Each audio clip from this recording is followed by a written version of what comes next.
Chapter 10 11 to 10-20। यह पता चला है कि इस बच्चे के पास यह विचार है। ये सिवेन ने यह दृश्य देखा और उसके मुंह के कोने मुस्कुराए बिना नहीं रह सके। 10वां दौर शुरू होने से पहले ये जिवेन ने उससे कहा कि अगर उसे जहरीले युवा मास्टर और ज्वलंत युवा मास्टर जैसे लोगों का सामना करना पड़े तो सबसे अच्छा तरीका आत्मसमर्पण करना है। खासतौर पर अगर उनका सामना जहरीले यंग मास्टर और क्रोकोडाइल शैडो से हुआ तो उन्हें सरेंडर करना पड़ा। उन सभी को ये शिवेन से जलन थी। यदि उनका सामना हुआ तो बिना किसी हिचकिचाहट के सीधे आत्मसमर्पण करना सबसे अच्छा था, अन्यथा वह उनसे गंभीर रूप से घायल हो जाते। लेकिन कौन जानता था कि बाइहन्मो के अखाड़े में प्रवेश करने के बाद उनका पीछे हटने का कोई इरादा नहीं था। शुरू में ये जिवेन और याओ कियान चिंतित थे, लेकिन जब एक शिवेन ने यह दृश्य देखा तो उसे राहत मिली। यह पता चला कि बाइहन्मो के पास ऐसा विचार था। जहरीले यंग मास्टर से निपटने के लिए सबसे मुश्किल काम था उसकी जहरीली तकनीक। जब तक विरोधी उसके जहर से दूषित होता, भले ही वह थोड़ा सा ही क्यों न हो, विरोधी जल्दी से जीर्ण शीर्ण हो जाता, हड्डियां भी नहीं बचेंगी। जहरीले यंग मास्टर से निपटना सबसे मुश्किल काम था। यहां तक शीर्ष प्रतिभाओं को भी उस जहरीली गैस से सावधान रहना पड़ा जो जहरीली यंग मास्टर के खिलाफ लड़ते समय कहीं से भी निकली थी। केवल ये जिवेन एक अपवाद थी। उनकी दिव्यता ने जहरीली यंग मास्टर की जहरीली गैस को पूरी तरह से अलग कर दिया, जिससे बाद की जहरीली गैस असहाय हो गई।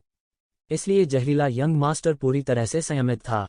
हालांकि ये जिवेन को यह नहीं पता था कि बाइहन्मो ने किस तरीके का इस्तेमाल किया। यह स्पष्ट था कि उसने जिस मार्शल तकनीक की खेती की थी वह जहरीली गैस के क्षरण को प्रभावी ढंग से रोक सकती थी।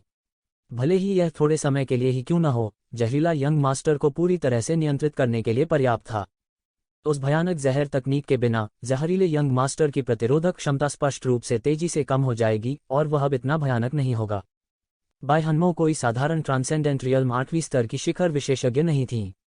वह निश्चित रूप से औसत पारलौकिक क्षेत्र 9वें स्तर के विशेषज्ञ के साथ प्रतिस्पर्धा कर सकता था। तो किसी भी मामले में वह खुद को बचाने के लिए पर्याप्त से अधिक था। यह सोचकर ये जिवेन ने तुरंत राहत महसूस की और अपने बगल में याओ कियान को समझाया। याओ कियान, जो अभी भी बहुत घबराया हुआ था, को ये जिवेन की व्याख्या सुनने के बाद थोड़ी राहत मिली। यह लड़का, उसे शुरू में डर था कि बाइहन्मो बाहर आ जाएगी। यदि वह अखाड़े में बाहर आया, भले ही वे उड़ गए, उसे बचाने में बहुत देर हो जाएगी। निश्चित रूप से, जैसा कि ये जिवेन ने उम्मीद की थी, बाइहन्मो ने लगभग तुरंत ही पलटवार शुरू कर दिया। लंबी तलवार ने तुरंत एक सफेद झरने को गिरा दिया। तलवार की रोशनी आसमान को चीरती हुई सीधे जहरीले युवा मास्टर के चेहरे पर जा गिरी। पल भर में मानो सारा आकाश छिन्न भिन्न हो गया हो। धत्तेरी की, जहरीला युवा मास्टर का चेहरा असामान्य रूप से बदसूरत था। इस समय वह अभी भी समझ गया था कि बाइहन्मो ने उसके खिलाफ रहने और लड़ने की हिम्मत क्यों की। आखिरकार प्रतियोगिता के पिछले कुछ दौरों में उन्हें उस प्रतिद्वंद्वी के रूप में जाना जाता था जिससे कोई भी सबसे अधिक मिलना नहीं चाहता था। यह केवल इसलिए नहीं था कि वह मजबूत था, बल्कि इसलिए भी कि उसके हमले निर्मम थे। लगभग कोई भी जहरीली गैस का सामना नहीं कर सकता था। यहाँ तक कोई ऐसा भी था जिसने बहुत देर से समर्पण किया। उसका आधा शरीर जहरीली गैस से जंग खा चुका था। वह एक उत्कृष्ट क्षेत्र 8वें स्तर के विशेषज्ञ थे। ऐसे उग्र व्यक्ति के सामने कोई उनसे मिलने को कैसे तैयार हो सकता था। अधिकांश समय वे अपनी नेम प्लेट तोड़ देते थे और लड़ाई शुरू होने से पहले ही आत्मसमर्पण कर देते थे। अप्रत्याशित रूप से बाइहन्मो को उसकी जहरीली गैस का डर नहीं था। यह एक शिवेन की प्रतिकृति देखने जैसा था। नहीं, इसकी तुलना में यह ये जिवेन थी जिसे अभी बड़ा होना बाकी था। जब बाइहन्मो का सामना करना पड़ा तो यह लगभग ये जिवेन के संकट और घुटन की भावना का सामना करने जैसा था। अगर ऐसा व्यक्ति बड़ा होता है तो वह लगभग अगला ये जिवेन होगा। ये जिवेन ने पहले ही उसे महसूस करा दिया था कि वह सुई पर बैठा है। अगर कोई दूसरा होता तो वह अब और नहीं जी पाता। यदि उसने इन दोनों को नहीं मिटाया तो उसे शेष जीवन इन्हीं दोनों की छाया में रहना पड़ेगा। बाइहन्मो को फिर से हमला करते देख वह आग बबूला हो गया, मानो उसे भड़काया गया हो। उन्होंने तुरंत जहरीला पाम प्रिंट लॉन्च किया। बूम बूम बूम, सफेद पट्टी और हरे रंग की जहरीली हथेली के निशान बीच हवा में जमकर टकराए, लगातार तेज गर्जना करते रहे। थोड़ा आश्चर्य की बात यह थी कि बाइहन्मो, जो मूल रूप से यह सोचती थी कि वह जहरीले युवा मास्टर की विरोधी नहीं होगी, एक नुकसानदेह स्थिति में नहीं आई। इसके बजाय बाइहन्मो ने बार बार बाइहन्मो पर हमला किया। हर कोई हंगामे में था, खासकर वे जो इस लड़ाई पर ध्यान दे रहे थे। उन्होंने मूल रूप से सोचा था कि वे आत्मसमर्पण की एक और लड़ाई देखेंगे। अप्रत्याशित रूप से बाइहन्मो ने आत्मसमर्पण नहीं किया। इसके विपरीत उन्होंने बड़ी ताकत से लड़ाई लड़ी। धिक्कार है, मुझे तुम्हें टुकड़ों में फाड़ देना चाहिए। जहरीला युवा मास्टर लंबे समय तक बाइहन्मो को नहीं हरा सका। हालांकि हर कोई देख सकता था कि उसकी ताकत बाई हन्मो से अधिक थी, लेकिन वह थोड़े समय में बाई हन्मो को हरा नहीं सका। इससे उसे महसूस हुआ कि फलते फूलते बादल सागर क्षेत्र में उसकी प्रतिष्ठा खो गई है। बजना। बाई हन्मो फिर से आगे बढ़ी और अपनी तलवार सीधे जहरीले युवा मास्टर के कंधे पर तान दी। भाड़ में जाओ। जहरीला युवा मास्टर बिल्कुल भी नहीं चकमा दिया। उसने सीधे उसे अपनी हथेली से ढक लिया। भयानक ताड़ के बल ने हवा के एक बड़े क्षेत्र को तेजी से ढहा दिया। बाई हन्मो ने सोचा कि बाई हन्मो विरोध करने के लिए पलट जाएगी। कौन जानता था कि बाई हन्मो ने चकमा नहीं दिया और सीधे अपनी तलवार से वार कर दिया। जब जहरीला युवा मास्टर ने प्रतिक्रिया व्यक्त की, तब तक बहुत देर हो चुकी थी। बाई हन्मो के हाथ की लंबी तलवार सीधे जहरीले युवा मास्टर के कंधे में जा घुसी थी। यदि जहरीला युवा मास्टर समय पर चकमा नहीं देता तो तलवार उसके गले में छेद कर देती। पफ। लंबी तलवार मांस में चुभ गई और खून का फूल सीधे खिल गया। यह मार्मिक और शानदार था। जहरीला युवा मास्टर को अचानक दर्द हुआ, लेकिन उसने अपनी हथेली का बल वापस नहीं लिया। उसने सीधे बाई हन्मो के शरीर पर थप्पड़ मार दिया। हालांकि बाई हन्मो का शरीर एक सफेद रोशनी से जगमगा रहा था, लेकिन अधिकांश बल को ऑफसेट करते हुए उसे अभी भी सीधे थप्पड़ मार दिया गया था। तुम्हारी हिम्मत कैसे हुई मुझे चोट पहुंचाने की? तुम्हारी हिम्मत कैसे हुई मुझे चोट पहुंचाने की? जहरीला युवा मास्टर की आंखें लाल थीं। वह घायल पशु की तरह दहाड़ता रहा। इस समय वह पागलपन के करीब था। हे, तो क्या हुआ अगर मैंने तुम्हें चोट पहुंचाई? बाई हन्मो ने अपने मुंह के कोने पर खून के धब्बे को चबाते हुए उपहास किया। यह बच्चा इतना लापरवाह कैसे हो सकता है? जब याओ कियान ने बाई हन्मो को थप्पड़ मारते देखा तो वह अचानक चिल्ला उठी। उसका नाजुक सुंदर चेहरा चिंता से भरा हुआ था। उसके दिल में बाई हन्मो अभी भी छोटी अनुयायी थी जो उसके पीछे पीछे चल रही थी। वह बच्ची जो अपनी सिस्टर याओ को प्यार से बुलाती थी। जब उसने बाई हन्मो को इतनी बुरी तरह लड़ते हुए देखा तो वह पहले से ही घबरा गई थी। शुरू में ये जिवेन का मतलब था कि बाई हन्मो कम से कम सही सलामत पीछे हट सकती है। उसे थोड़ी राहत मिली। कौन जानता था कि बाई हन्मो आगे होते हुए भी नहीं रुकेगी। वह बाई हन्मो के साथ भी मारपीट करना चाहता था। कोई बात नहीं, यह बच्चा अपनी सीमा जानता है। ये जिवेन ने बाई हन्मो को देखा और कहा, लेकिन अपने दिल में उसने सोचा कि इतनी भयंकर लड़ाई बाई हन्मो के लिए बुरी बात नहीं हो सकती। उनकी राय में बाई हन्मो की प्रतिभा क्राउन प्रिंस क्रोकोडाइल और अन्य लोगों से भी अधिक हो सकती है। हालांकि ये जिवेन को नहीं पता था कि बाई हन्मो ने किस तरह की मार्शल तकनीक विकसित की। प्रभाव को देखते हुए यह निश्चित रूप से एक सामान्य मार्शल तकनीक नहीं थी, क्योंकि यह आसानी से जहरीले युवा मास्टर के जहर का विरोध कर सकती थी। ये शिवेन के पास इस तरह के अनुभव की कमी थी। इतनी कठिन लड़ाई में आत्मसंरक्षण सुनिश्चित करना असंभव नहीं था। ये शिवेन को नहीं पता था कि जब से उसने अपना करियर शुरू किया था तब से उसने ऐसी कितनी दयनीय लड़ाइयां लड़ी हैं। कुछ भी नहीं था। इससे पहले कि भीड़ सदमे से उबर पाती, उसके हाथ में लंबी तलवार सीधे एक सफेद रोशनी को चीरती हुई जहरीली युवा मास्टर के सामने जा गिरी। वास्तव में ऐसा लग रहा था कि वह तब तक नहीं रुकेगा जब तक वह मर नहीं जाता। Boom boom boom. लड़ते लड़ते बाई हन्मो बहादुर हो गई। उसके हाथ में लंबी तलवार तेज से तेज होती जा रही थी। इसके विपरीत दूसरी तरफ जहरीला युवा मास्टर नुकसान में था। बाई हन्मो मौत से नहीं डरती थी। हालांकि यह जहरीले यंग मास्टर की कमजोरी थी। चूंकि जहरीला युवा मास्टर ने अपने करियर की शुरुआत जहर तकनीक से की थी, इसलिए कोई भी उसके जहर से नहीं डरता था। इसलिए वह हमेशा दूसरों पर हमला करता था। सन की ये जिवेन को छोड़कर, जो बुरी तरह से हार गया था, कोई भी उसकी जहर तकनीक को नहीं रोक सकता था। अब उसका सामना बाई हन्मो से हुआ, जो उसके जैसी थी। बाई हन्मो अपने जहर से जरा भी नहीं डरती थी। जहरीले युवा मास्टर की जहर तकनीक इस समय बहुत कम हो गई थी। वह बाई हन्मो को बिल्कुल भी धमकी नहीं दे सकता था। बिना किसी हिचकिचाहट के बाई हन्मो हमला करती रही। इसके विपरीत जहरीला युवा मास्टर, जिसने इतनी कठिन लड़ाई कभी नहीं लड़ी थी, थोड़ा डरपोक था। धिक्कार है, भाड़ में जाओ। अंत में जहरीले युवा मास्टर को बाई हन्मो ने पूरी तरह से क्रोधित कर दिया। उसकी ताकत बाई हन्मो से बहुत ऊपर थी। जहर तकनीक के बिना भी उसकी असली ताकत बाई हन्मो से ऊपर थी। जैसा कि कहा जाता है, अभिमानी लापरवाह से डरते हैं और लापरवाह लापरवाह से डरते हैं। जहरीला युवा मास्टर अभी अभी बाई हन्मो के लापरवाह हमले से दंग रह गया, इसलिए वह पूरी तरह नुकसान में था। इस समय वह आखिरकार ठीक हो गया। बाई हन्मो द्वारा पूरी तरह से क्रोधित होने के बाद उसने अब किसी और चीज की परवाह नहीं की और सीधे बाई हन्मो पर हमला कर दिया। Puff puff. दोनों पक्षों में फिर मारपीट हो गई। बाई हन्मो की लंबी तलवार ने जहरीले यंग मास्टर के पेट के निचले हिस्से में सीधे तौर पर एक बड़ा घाव कर दिया। हालांकि बाई हन्मो को सीधे एक हथेली से थप्पड़ मारा गया। उसके सीने पर एक बड़ा जहरीला हथेली का निशान दिखाई दिया। Boom boom boom. दोनों पक्षों को और किसी बात की परवाह नहीं थी। 100 से अधिक चाल चलने के बाद भी उन्हें किसी और चीज की परवाह नहीं थी। यह या तो आप मर गए या मैं मर गया। दोनों पक्ष पहले से ही दयनीय स्थिति में थे।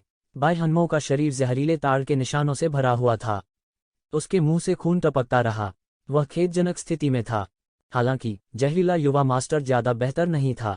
बाई हनमो ने उसके पूरे शरीर में छेद कर दिए। हालांकि वे बड़े नहीं थे, वे एक सींग के घोंसले की तरह दिखते थे। मैं चाहती हूं कि आप मरें। जहरीला युवा मास्टर दहाड़ा। उसके शरीर से जहरीली गैस लगातार बाहर निकलती रही। उनके शरीर में असीम शक्ति का संचार हो रहा था। हे, तुम खेलना चाहते हो? मैं अब तुम्हारे साथ नहीं खेलने वाला।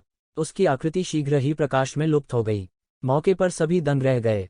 मौके पर हर कोई दंग रह गया, खासकर जहरीला यंग मास्टर। वह थोड़ा हक्का बक्का रह गया। वह मूर्ख था। शुरू में उसने बाई हनमो का हताश रूप देखा। उसने सोचा कि बाई हनमो अंत तक लड़ेगी। कौन जानता था कि बाई हनमो जब क्रोध में अपनी शक्ति का प्रयोग करने ही वाला था कि वह भाग गई। यह भावना एक भारी घूंसे की तरह थी जो रुई से टकरा रही थी, जिसमें बल लगाने की कोई जगह नहीं थी। इस उदास भावना ने उसे खून की उल्टी करने के लिए प्रेरित किया, लेकिन कोई दूसरा रास्ता नहीं था। अखाड़े के बाहर ये जिवेन पागलों की तरह हंस रही थी। उसने यह कहने की हिम्मत की कि बाई हनमो ने जानबूझकर ऐसा किया होगा। बाई हनमो ने शुरू से ही ऐसा करने की योजना बनाई थी।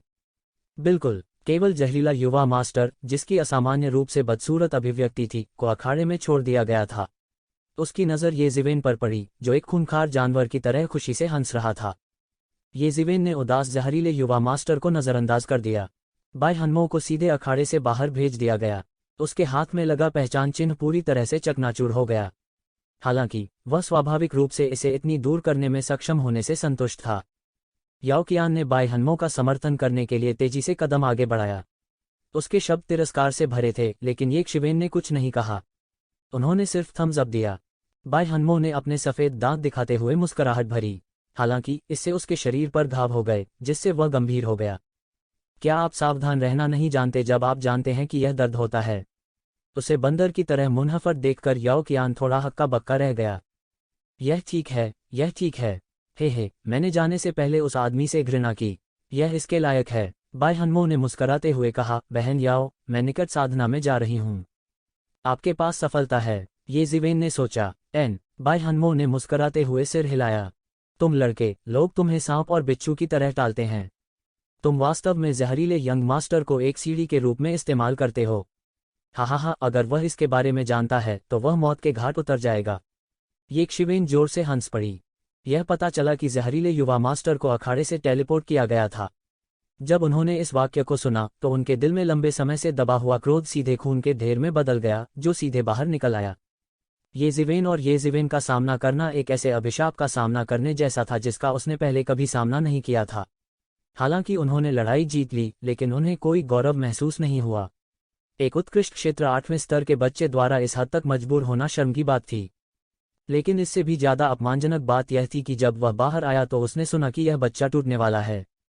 वह वास्तव में उसका पत्थर बन गई थी। इन सभी कारकों ने मिलकर उसे मुंह भर खून थूक दिया। जहरीले राजकुमार की अभिव्यक्ति भयावह थी और उसकी टकटकी चाकू की तरह तेज थी। वह एक जादूगर था और वह निश्चित रूप से इन दो लोगों को बिना दफनाए मरने देगा। उसकी आंखें इधर उधर दौड़ रही थीं और कोई नहीं जानता था कि वह क्या सोच रहा है। हालांकि वह नहीं रहे। वह घूमा और चला गया। इस समय उसे लगा कि पूरी दुनिया उस पर हंस रही है। वह कैसे रह सकता था? क्योंकि बाई हनमो टूटने वाली थी, याओ कियान सीधे कार्यक्रम स्थल से जाने के लिए उसके साथ गया। वैसे भी इन दोनों ने प्रतियोगिता से नाम वापस ले लिया था। बाद की अवमानना उनसे कोई लेना देना नहीं था। स्वाभाविक रूप से उन्होंने बिल्कुल परवाह नहीं की। केवल ये जिवेन ही रुकी थी। हालांकि बाई हनमो और जहरीले राजकुमार के बीच का मैच समाप्त हो गया था, 10वां दौर अभी समाप्त नहीं हुआ था। इसमें हैवीवेट युगल अधिक थे। उनमें से ये जिवेन पेई जिंगचेन और समुद्री शैतान कबीले की छोटी बहन हाई व्यू के बीच लड़ाई के बारे में सबसे अधिक चिंतित थे। ये दोनों मूल रूप से शीर्ष 10 में रहने के लिए सभी के पक्षधर थे। हालांकि इस समय वे एक दूसरे से भिड़ गए थे। दूसरे शब्दों में, यदि दो बाघ आपस में लड़ते हैं तो उनमें से एक निश्चित रूप से घायल होगा। जब ये शिवेन ने अपना ध्यान पेई जिंगचेन की लड़ाई की ओर लगाया तो दोनों के बीच लड़ाई अपने चरम पर थी। पेई जिंगचेन के हाथ में लंबे परशु ने आकाश और पृथ्वी को भेदना जारी रखा। हाई व्यू के शरीर पर प्रहार किया। हाई व्यू के शरीर में शल्क बढ़ने लगे, जिससे उसके राक्षसी समुद्री जानवर कबीले के खून का पता चला। वह और भयानक हो गई। आप मजबूत हैं। पेई जिंगचेन के हाथ हिलना बंद नहीं हुए। उसके हाथ में लंबा परशु आकाश और पृथ्वी को भेदता रहा। यह एक फ्लड ड्रैगन की तरह था, हाई वुयू को काट रहा था, उसे कोई मौका नहीं दे रहा था। हालांकि यह अंत है। पेई जिंगचेन के हाथ में लंबे परशु अचानक अनंत प्रकाश के साथ खिलने लगे। अनगिनत प्राचीन और रहस्यमय कानून इसमें उलझे हुए हैं। शक्तिशाली आभा पृथ्वी को भेदने में सक्षम प्रतीत हो रही थी। यह वाकई भयानक था। एक शक्तिशाली सेना की असीम गति के साथ यह तुरंत दुर्घटनाग्रस्त हो गया। अखाड़े के बाहर ये जिवेन की पुतलियां थोड़ी सिकुड़ गईं। पेई जिंगचेन बिल्कुल भी सरल नहीं थे। बस यही कदम उसे बाकी सबसे ऊपर खड़ा करने के लिए काफी था। इसके अलावा उस भव्य युद्ध व्यूह की आभा एक प्राचीन राजवंश से चली आ रही थी। हाईवुयू के एक हाथ ने ट्रू एसेंस को उड़ा दिया और दूसरे हाथ ने डेविल एसेंस को उड़ा दिया। उसके दोनों हाथ एक साथ जुड़ गए और ट्रू एसेंस और डेविल एसेंस हिंसक रूप से भड़क उठे, एक दूसरे का सत्यानाश कर दिया, एक दूसरे को निगल लिया। प्रकाश की एक भयानक गेंद में फट गया। फिर प्रकाश की एक किरण सीधे परशु की ओर बढ़ते हुए सीधे आकाश में चली गई। बूम! दोनों पक्षों के बीच एक भयानक टक्कर हुई। प्रकाश तरंगों के घेरे सीधे बह गए। पूरे अखाड़े का बैरियर सीधे मौके पर ही टूट गया। परिणाम सीधे ऊपर आ गया, जिससे ये शिवेन का कॉलर फड़फड़ाने लगा। इस उथल पुथल में ये जिवेन ने स्पष्ट रूप से देखा कि पेई जिंगचेन का लंबा हलबर्ड सीधे प्रकाश तरंगों के माध्यम से टूट गया और सीधे हाई वुयू को उड़ा दिया। यह लड़ाई पेई जिंगचेन जीत गई। शीर्ष 10 में प्रवेश करने की क्षमता रखने वाले 2 विशेषज्ञों का निर्णय लिया गया था। हाई वुयू का पेई जिंगचेन से कोई मुकाबला नहीं था। इस बिंदु पर शीर्ष 10 विशेषज्ञों की सूची, जो ये जिवेन के साथ आगे बढ़े, की अंततः घोषणा की गई। ये जिवेन के अलावा ह्यूमन क्लैन से यंग मास्टर हाई लॉन्ग, पेई जिंगचेन और जियान वुशुन ने इस बार कुल 7 में से 3 स्थानों पर कब्जा किया। अन्य अधिपति सेना की सबसे बड़ी शिष्या राजकुमारी उसके साथ युद्ध में एक चाल से मगरमच्छ छाया से हार गई थी। क्रोकोडाइल शैडो और पॉइजनस यंग मास्टर ने भी अपने विरोधियों को हराया और शीर्ष 10 में आगे बढ़े। उनके अलावा जिंग वुहुई और फ्लेमिंग यंग मास्टर ने भी सफलतापूर्वक शीर्ष 10 में प्रवेश किया। समुद्री दानव जनजाति के भाई बहनों के लिए, जिनसे सभी को बहुत उम्मीदें थीं, वे दोनों हार गए। बाउंडलेस सी को पेई जिंगचेन ने हराया था, जबकि बाउंडलेस सी को जिंग वुहुई ने हराया था। वे बहुत दूर नहीं थे, लेकिन अंत में वे फिर भी हार गए। अंत में स्टोन वॉल पर शीर्ष 8 की घोषणा की गई। शेष 2 स्थान युवा पीढ़ी के शीर्ष 3 विशेषज्ञों प्रिंसेस बाउंडलेस सी और हाई वुयू के बीच होंगे। दूसरे शब्दों में, चाहे जो भी हो, राक्षसी समुद्री कुलों में से एक शीर्ष 10 में आगे बढ़ेगा। फिर भी इस बार आए राक्षसी समुद्र गोत्र विशेषज्ञ अभी भी नाखुश थे। भाई बहन बाउंडलेस सी और वयो, जिनसे उन्हें बहुत उम्मीदें थीं, दोनों क्रमशः मानव कबीले और समुद्री कबीले से हार गए थे। इससे वे थोड़े उदास हो गए। यह भी उनके मुंह पर सीधा तमाचा था। मूल रूप से वे फले फूले बादल सागर क्षेत्र में एक तीसरी शक्ति के रूप में उठना चाहते थे, जो मानव कबीले और समुद्री कबीले से स्वतंत्र, फले फूले बादल समुद्र क्षेत्र में तीसरा विशालकाय बनने के लिए कैस दानव समुद्र पर निर्भर था। हालांकि युवा पीढ़ी के शीर्ष विशेषज्ञों के बीच प्रतिस्पर्धा उनकी महत्वाकांक्षा के लिए एक बड़े तमाचे की तरह थी। इसने उन्हें गहराई से समझा दिया कि उनके और मानव कबीले या समुद्री कबीले के बीच अभी भी बहुत बड़ा अंतर था। शीर्ष 10 में पहुंचने वाले कुछ लोग कुछ देर आराम कर सकते हैं और इन 3 लोगों के बीच प्रतिस्पर्धा देख सकते हैं। वे दूसरों की तुलना में अधिक सहनशक्ति प्राप्त करने का प्रयास कर सकते थे। वास्तव में बाउंडलेस सी और हाई वुयू के बीच लड़ाई हाई वुयू की हार के साथ समाप्त हुई। फिर यह हाई वुयू और राजकुमारी के बीच की लड़ाई थी। हालांकि राजकुमारी को क्रोकोडाइल शैडो ने हरा दिया था, लेकिन वह लाइट केव की शिष्या होने के योग्य थी, जो 3 अधिपतियों में से एक थी। एक कठिन लड़ाई के बाद उसने हाई वुयू को पूरी तरह से हरा दिया। मूल रूप से बाउंडलेस सी के साथ एक और मैच बाकी था। हालांकि क्योंकि हाई वुयू दोनों मैच हार गई थी, इसलिए अगले मैचों की कोई आवश्यकता नहीं थी। अंतिम 2 स्थान बाउंडलेस सी और प्रिंसेस ने लिए। शीर्ष 10 रैंकिंग के लिए असली प्रतियोगिता भी इसी बिंदु पर शुरू हुई थी। कुछ लोगों के लिए शायद शीर्ष 10 में प्रवेश करने का मतलब था कि प्रतियोगिता समाप्त हो गई थी। हालांकि ज्यादातर लोगों के लिए यह सिर्फ शुरुआत थी। पिछली लड़ाइयां सिर्फ एपेटाइजर थीं। क्या शीर्ष 100 रैंकिंग कई लोगों के लिए केवल शीर्ष 10 ही देखने के लिए पर्याप्त मूल्यवान थे? जहां तक 100 का संबंध है, वहां देखने लायक कुछ भी नहीं था। शीर्ष 10 की प्रतियोगिता के लिए यह सबसे तीव्र लड़ाई होगी। इसके अलावा उन सभी का फैसला एक दौर में किया जाएगा। केवल एक मौका होगा, दूसरा मौका नहीं होगा। कहने की बात नहीं है, अगर कोई अभी की तरह विफल हो जाता है, तो उसके पास फिर से शीर्ष 10 के लिए प्रतिस्पर्धा करने का मौका होगा। यह शीर्ष 10 में उनकी रैंकिंग से संबंधित था। उनके पास केवल एक मौका था। इसके अलावा उनके प्रतिद्वंद्वी समान स्तर के विशेषज्ञ होंगे। किसी को भी भाग्य का विचार नहीं होगा। वे निश्चित रूप से अपनी पूरी ताकत से लड़ेंगे। लड़ाई निश्चित रूप से अभूतपूर्व रूप से तीव्र होगी। इस स्तर पर किसी को भाग्य की कोई उम्मीद नहीं हो सकती थी। प्रतियोगिता के पहले दौर में येज़ेविन का प्रतिद्वंद्वी कोई और नहीं बल्कि जहरीला युवा मास्टर था, जो उससे पूरी तरह नफरत करता था। येज़ेविन को पिछले दौर में बाई मिली थी। पिछली लड़ाइयों में उनका ज्यादा योगदान नहीं दिख रहा था, इसलिए कई लोगों की राय में उन्हें अभी पूरी तरह से अपनी ताकत का प्रदर्शन करना था। जहरीला युवा मास्टर अलग था। हालांकि बाई हनमो ने उसे एक मुश्किल स्थिति में डाल दिया और अंत में उसे धोखा दिया, इसका मतलब यह नहीं था कि उसके पास कोई ताकत नहीं थी। हालांकि ऐसी अफवाहें थीं कि जहरीले युवा मास्टर को येज़ेविन के हाथों हार का सामना करना पड़ा था। यह केवल तब था जब येज़ेविन ट्रांसेंडेंट रियलम 8वें स्तर पर थी। अब जहरीले युवा मास्टर ने पारलौकिक क्षेत्र 9वें स्तर में प्रवेश कर लिया था। पहले की तुलना में उनमें जबरदस्त बदलाव आया था। दोनों पक्षों के बीच एक और भीषण युद्ध होना तय था। आकाश में एक बादल मंच के ऊपर कई आकृतियां एक ऊंचे मंच पर बैठी थीं। उनकी निगाहें इस बार टॉप 10 पर टिकी थीं। यह 2 पुरुष और एक महिला थी। महिला की उम्र करीब 20 वर्ष थी। उसने हल्के पीले रंग की पोशाक पहन रखी थी, लेकिन उसके चेहरे पर बर्फीलापन था। जहां तक 2 आदमियों का सवाल है, वे ध्रुवीय विरोधी थे। एक लोहे की मीनार की तरह लंबा और शक्तिशाली था। उसकी कांसे के रंग की त्वचा सूरज की रोशनी में हल्की सी चमक रही थी और उसके चेहरे पर तिरस्कार का भाव था। दूसरे शख्स की बात करें तो वह 11 या 12 साल के बच्चे जैसा लग रहा था। वह ढीले कपड़े पहने हुए था और बहुत हास्यप्रद लग रहा था। उसके माथे पर केवल कुछ तराजू से पता चला कि वह इंसान नहीं था। क्या इस बार फले फूले बादल सागर क्षेत्र के शीर्ष 10 हैं? मुझे ऐसा नहीं लगता। फूले फूले बादल समुद्र क्षेत्र लंबे समय से गिरावट में हैं। हे, बच्चे जैसे आदमी ने कहा। समृद्ध बादल सागर क्षेत्र के बारे में इतना दिलचस्प क्या है? मैं वास्तव में यह नहीं समझता कि इतने सारे लोगों को इकट्ठा करने का क्या मतलब है। मैं उन्हें अकेले मौत के घाट उतार सकता हूँ, लंबे और ताकतवर आदमी ने कहा। हे, उन्हें कम मत समझना। वैसे भी अभी भी यंग मास्टर है लॉन्ग है। उस आदमी से निपटना आसान नहीं है, बच्चे जैसे आदमी ने मुस्कराते हुए कहा। केवल यह थोड़ा पेचीदा है। दूसरे मेरे लिए कुछ भी नहीं है। फूले हुए बादल सागर क्षेत्र ने लंबे समय तक अपना भाग्य खो दिया है। स्वर्ग अब उनकी परवाह नहीं करता है, लंबे और ताकतवर आदमी ने कहा। इस बार मैं उन्हें रसातल में भेजने जा रहा हूँ। उन्हें रक्त परीक्षण में जाने की जरूरत नहीं है। हा। उसकी उन्मत्त हंसी आकाश में लहरा रही थी। जो भी हो, अगर आप इसे संभाल सकते हैं तो यह सबसे अच्छा है। मुझे कुछ करने की जरूरत नहीं है, बालक रूपी पुरुष ने आलस्य से कहा। अगर फले फूले बादल समुद्र क्षेत्र के लोग नहीं जाते हैं तो हम थोड़ा और प्राप्त कर सकते हैं। लंबे समय में समृद्ध बादल समुद्र क्षेत्र हमारे द्वारा कब्जा कर लिया जाएगा। यह केवल समय की बात है। बर्फ जैसी ठंडी औरत बस वहीं खड़ी रही, जैसे उसे उन दोनों के बीच की बातचीत में कोई दिलचस्पी नहीं थी। अगर मैं फले फूले बादल सागर क्षेत्र को मिला सकता हूं तो सबसे पहले मैं सभी मनुष्यों को मारूंगा। यह अंतहीन समुद्री क्षेत्र है। यह ऐसी जगह नहीं है जहां इंसान गुस्ताखी से काम ले सकें।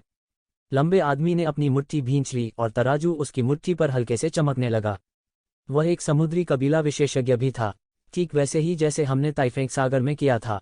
हाँ, आपको क्या लगता है कि इन फले फूले क्लाउड सी रीजन के लोग क्या महसूस करते हैं जब वे अपने सबसे अधिक गर्व में होते हैं?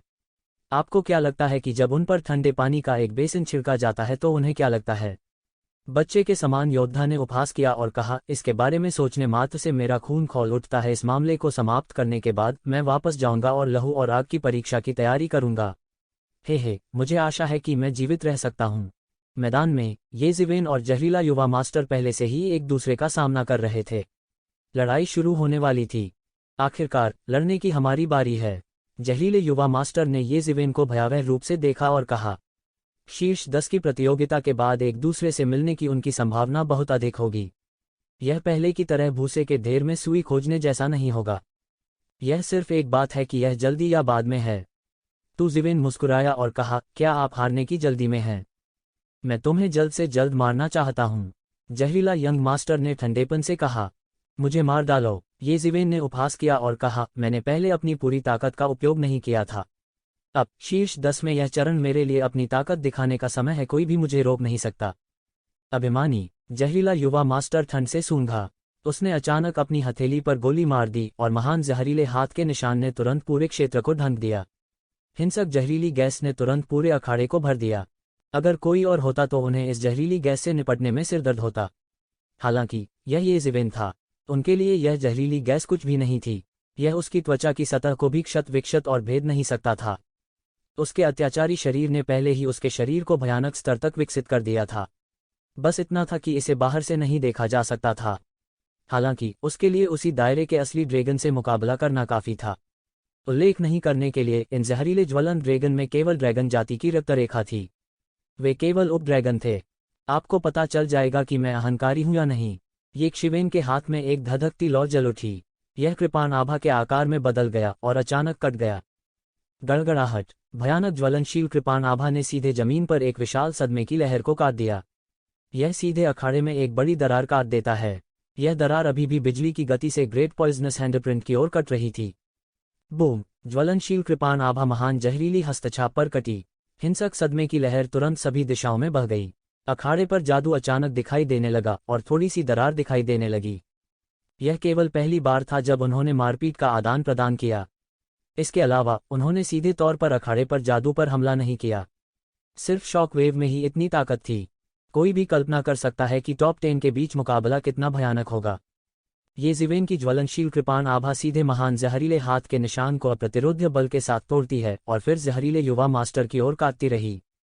धत्तेरी की। जहरीला युवा मास्टर ने शाप दिया। उसने अपने हाथ में एक अजीब छाप को संघनित किया और एक सरल और अपरिष्कृत मंत्र का जाप किया। भस्म आकाश से एक शब्दांश की तरह था। उसने तुरंत एक भयानक आवाज निकाली। अनगिनत जहरीली गैसें घनीभूत होने लगीं, जो एक विशाल हाथ में बदल गईं। एक पल में विशाल जहरीली गैस ने उस पर आ रही उग्र कृपाण क्यूई को पकड़ लिया।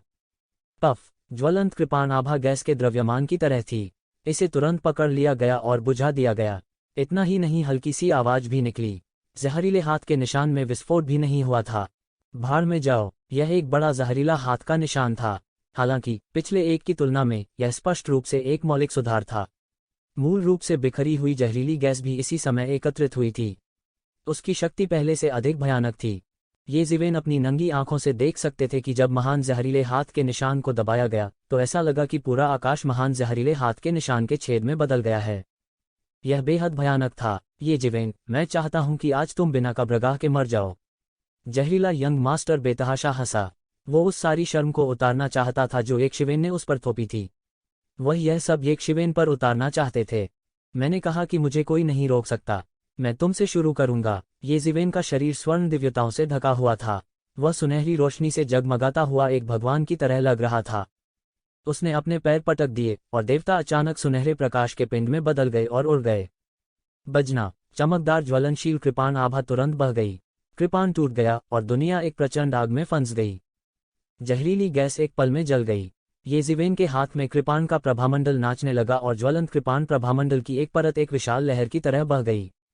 बूम। पॉइजनस यंग नोबल के जहरीले पाम प्रिंट को भी काटकर खोल दिया गया था और जहरीली गैस की प्रचुर मात्रा तुरंत बाहर निकल गई।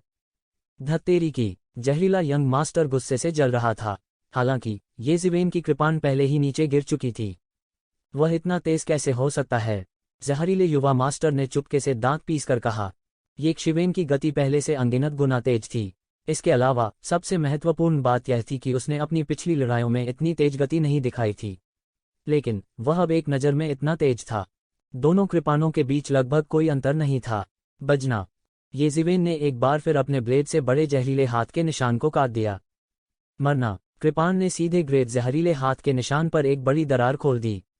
यहां तक ठंडी कृपाण आभा जहरीला युवा मास्टर की बाह में घुस गई। सीधे जहरीले युवा मास्टर की हथेली पर एक बड़ा घाव हो गया। जहरीला युवा मास्टर चिल्लाया और जल्दी से अपना हाथ पीछे हटा लिया। यह किस तरह का संकी था? किसी को पता होना चाहिए कि उसके हाथ कई सालों से हजारों जहरों में डूबे हुए थे। बाहर से तो कुछ भी दिखाई नहीं देता था, पर वास्तव में उसके हाथों का भीतरी भाग धातु और पत्थर के समान कठोर हो चुका था। साधारण श्रेणी के दैवीय साधनों का विरोध करने में उसे कोई समस्या नहीं थी। हालांकि इतना बड़ा घाव वास्तव में ये शिवेन की कृपाण ऊर्जा से खुल गया था। कोई आश्चर्य नहीं कि इस बच्चे के पास कोई हथियार नहीं था। वह अब तक लड़ने के लिए केवल अपनी धधकती कृपाण आभा पर भरोसा कर सकता था। ये पहली बार नहीं था जब उसे एक शिवेन के हाथों हार का सामना करना पड़ा था।